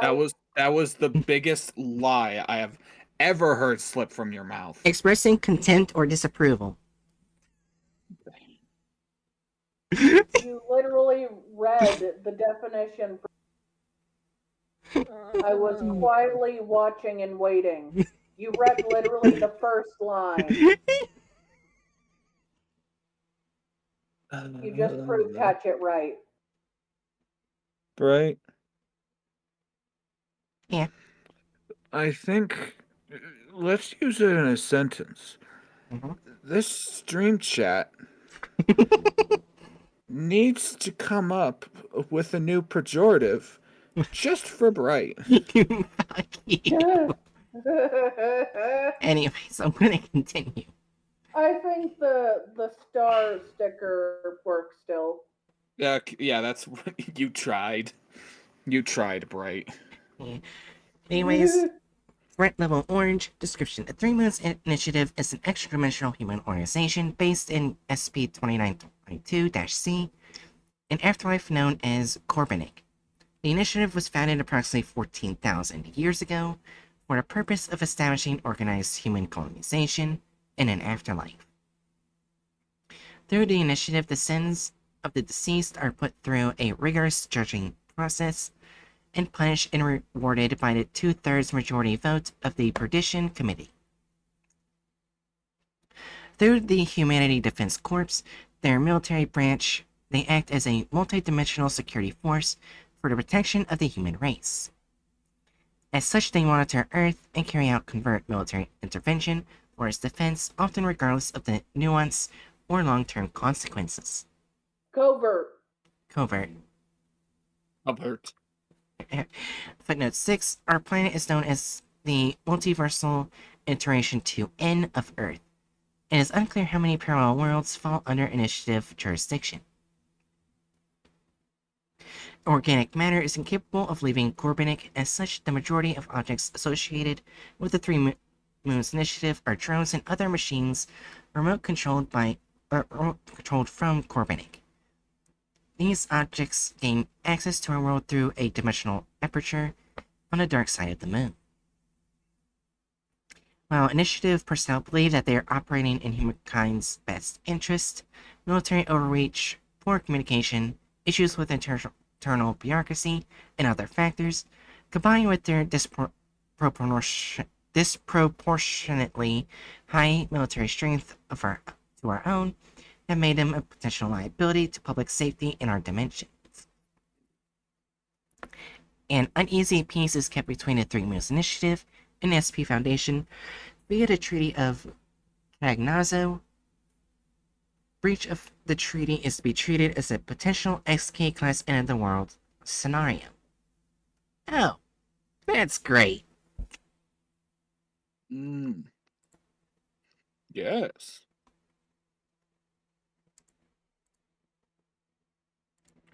Relevant documentation.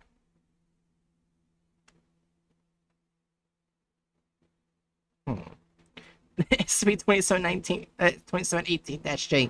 Fuck you, strong letter to follow. Isaiah Henderson deceased. What the what? Oh my god, she's connected to SPC 993. What was No, 993 Baba again? the Clown Shark. Oh no, that's SPC. Oh no, we can't escape it. Get it out of here.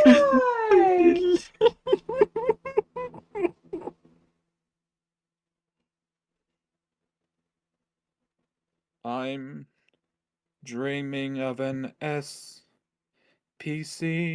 I think the comment was, damn it, it's been over 14,000 years and I'm still not over my coldrophobia.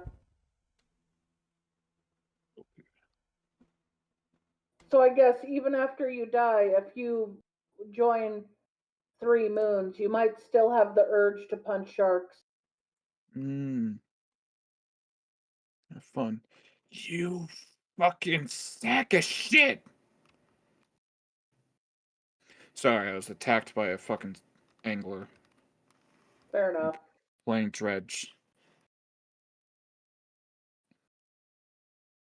Curses, Helena, Ava, or the mother who depends one's toes is a story.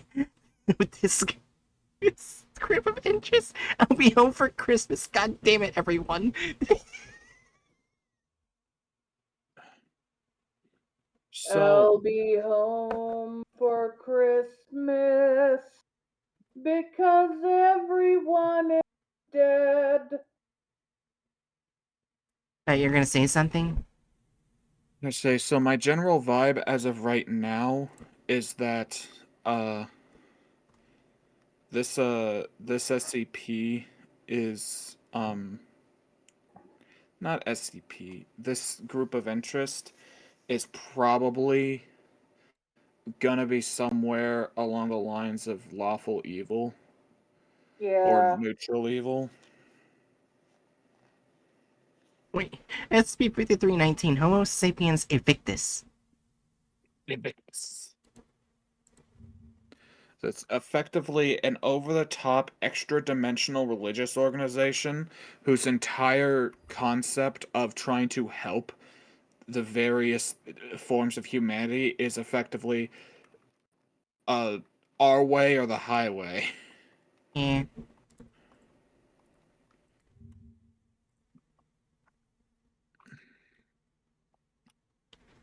Okay, this is not bad. Alright. This used to be used as a tool, but now it's safe class. That's a cool-looking dagger. I want that as a souvenir. Yeah, same. Alright, description. SCP-4337 is a fixed-blade combat knife, 38 centimeters in length. A sand-engraved decal of 3 crescent moons is present on either side of the blade. Through Procedure 10 NT, 4337 can cause an emailed form letter to appear in the inbox of the surviving participant after 2 hours. Due to the triple crescent motive being analogous to other objects in Foundation custody, including 3319 and 3922, the message is believed to be extra-dimensional in origin. Wait, so if you survive using this, you get an email? Yeah, okay.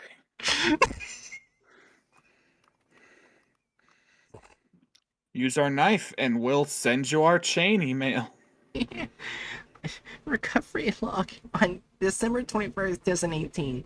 The location of the original instance of 4337 was relayed to the Foundation in an email from 2578-D on the grounds that the object's original owners were senile cultists that have been using the device to make various claims.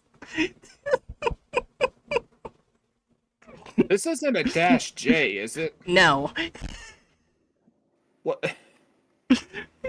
What? What? 4337 was recovered by Foundation agents in a house in Redacted, Missouri. All 3 residents have been shot from orbit Flight 2578-D 10 hours prior to discovery. Their bodies had not yet been found by local authorities. 7 adult corpses were discovered in the basement. Cause of death had been sharp force trauma to the heart. Documents recovered alongside 4337 led to the formation of Procedure 10 NT. One D-class subject participant is to be given a question by a second party, celebrant. 2. Immediately after the celebrant is to stab the participant in the heart. The resulting message will attempt to answer the question. Wow. Jeez. Okay. Test log entry 1 of 1. Participant D-59932. Okay, it really isn't a participant if you're gonna kill them. Yeah, participant. Yeah, sure, bud. Celebrant Researcher Paulson. Question: how do we neutralize SCP Redacted? Response: 3 moons. Dear Paulson / Catherine _Kent of Earth _2N. Hello, my name is. That's how I'm gonna say it. Field Vark. Percent Field Vark. Yeah, and I'll be handling your support tickets today. This ticket's case number is HHF_581375AAJ_0. If you're not in possession of a support ticket beacon, please use Support Blade to request one. Your request has been gleaned and processed from the pre-mortem memories of redacted. Here at 3 Moons, we receive over 50,000 requests an hour, but the Great Weaver keeps us on our toes to answer every one. Glory to Jalakara. We are annoyed to hear about this problem, which can not and should not be solved on your own, so we'll consider further action. Suggest actions field for 1. Await instructions /ASC wait time 400 years, 5 months, 13 days, 5 hours, 10 minutes. Fieldwork A, Fieldwork L. Further review of the support ticket may result in % Fieldwork M. Deceased sacrificial participant redacted has been relegated to Class H afterlife conditions with an option for appeal _hearing and % Fieldwork Q years. You are watched, you are protected, you are loved. Addendum. Let's just label this as lawful evil. Yeah, addendum. Object class Thermile classification revoked from Vehemence. 10 NT testing is heretofore relegated only to low priority questions. Director Nia Smith. They were like, yeah, we're not doing this again. A part of me wants to just say incompetent evil. Yeah. But we know that they're, like, somewhat menacing. They have notable military strength. And they don't have any other information Yeah, on they're it. not incompetent, they're just militaristic. Which, as someone who was born at a military hospital, I will say there's way too much fucking paperwork, and you cannot expect everything to be done cleanly unless they rework how militaries work altogether, which they obviously have not in the afterlife. It's still a mess of paperwork. Oh, fun. Yeah, so... Just so you know, 5 different people signed my birth certificate. Damn. Damn.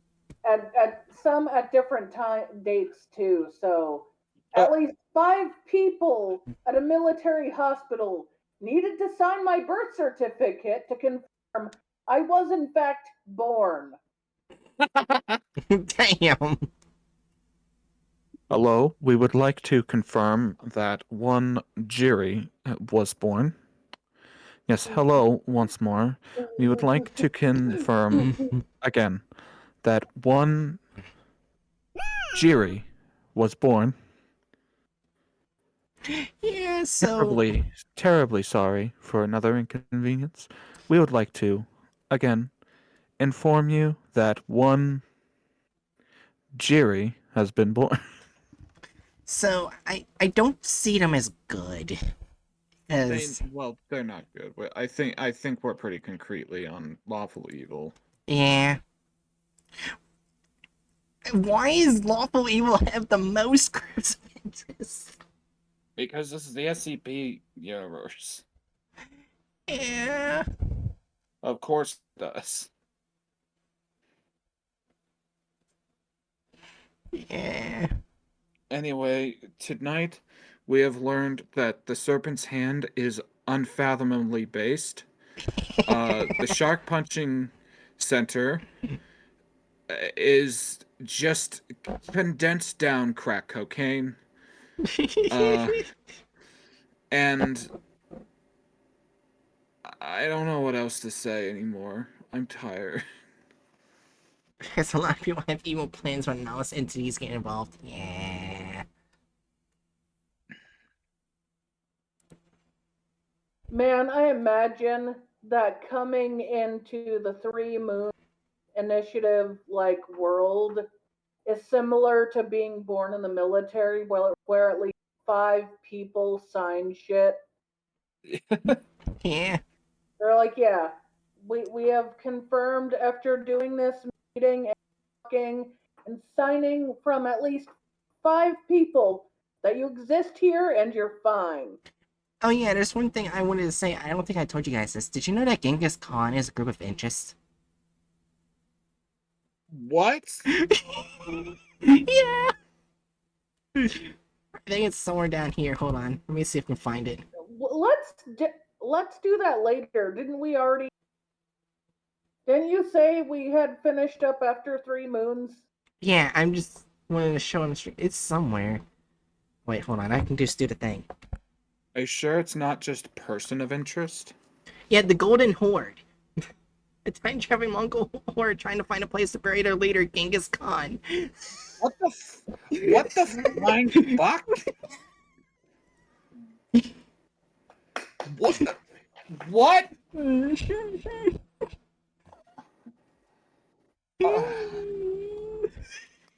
Maybe they can go back in time and have a chat with the Prometheus Labs base in Jurassic period. Yeah. Why are they time traveling? Yeah. I have several questions. We'll find out when we get to them. But have you considered that I'm not good at waiting? I guess I shall deal with it. Also, you're streaming. You're still streaming in Discord. Oh. I'm not showing anything bad. Ah, the horror! It's your stream.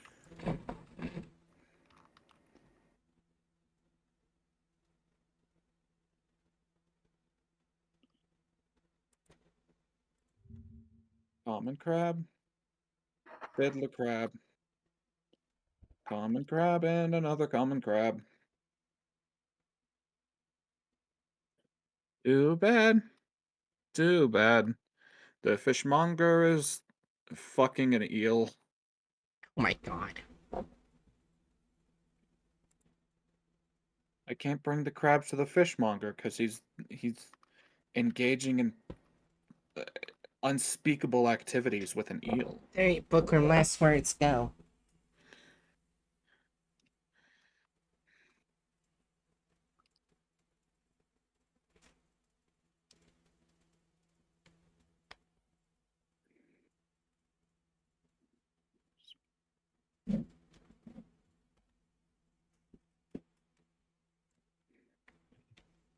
Like, comment, subscribe and follow Bright if you were convinced by her speech to join the Serpent's Hand. Give her money if you can to fund her anti-GOC efforts. Punchy quiet in VC.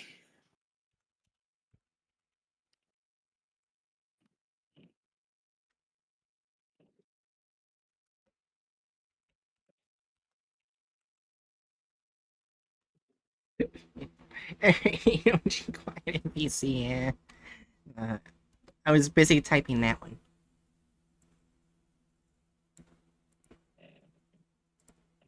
Yuck.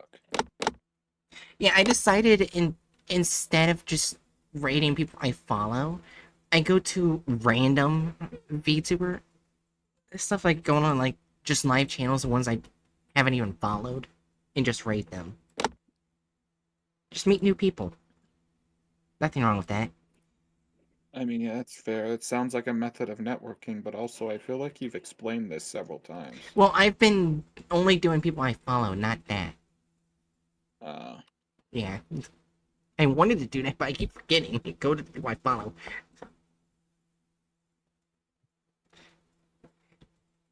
Yeah, Jerry, last words, go.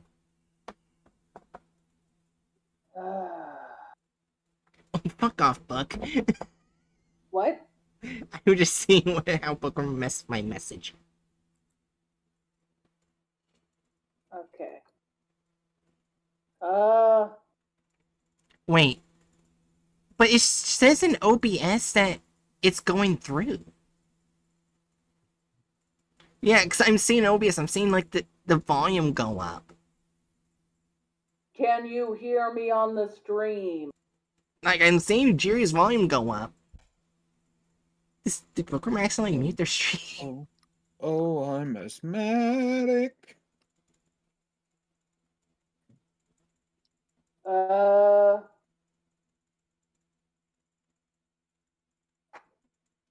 Oh, my stream. Oh.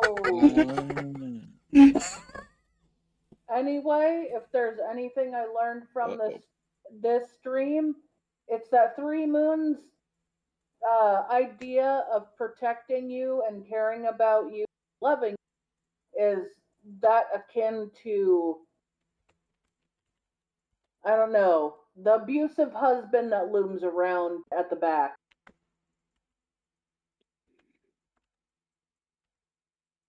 Yeah.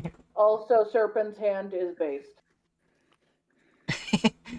My God. Yeah. Hatch, any last words for stream? The Three Crescents, I think, is a very good embodiment of a particular statement that I've heard a handful of times, specifically describing conservative Christianity, which is simply described.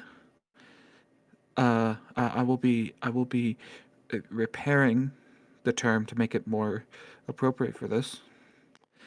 There truly is no hatred quite like three crescent moons' love. You know what? That's valid. Yeah. Alright. Anyways, Danger Noodles. I hope to see you guys next time for your next mission. I hope you enjoyed the stream, learning more groups of interest, some we knew, some we didn't. And I'll see you guys next time for tomorrow, where I'll be playing Squirrel with the Gun again, because that game is fucking fun.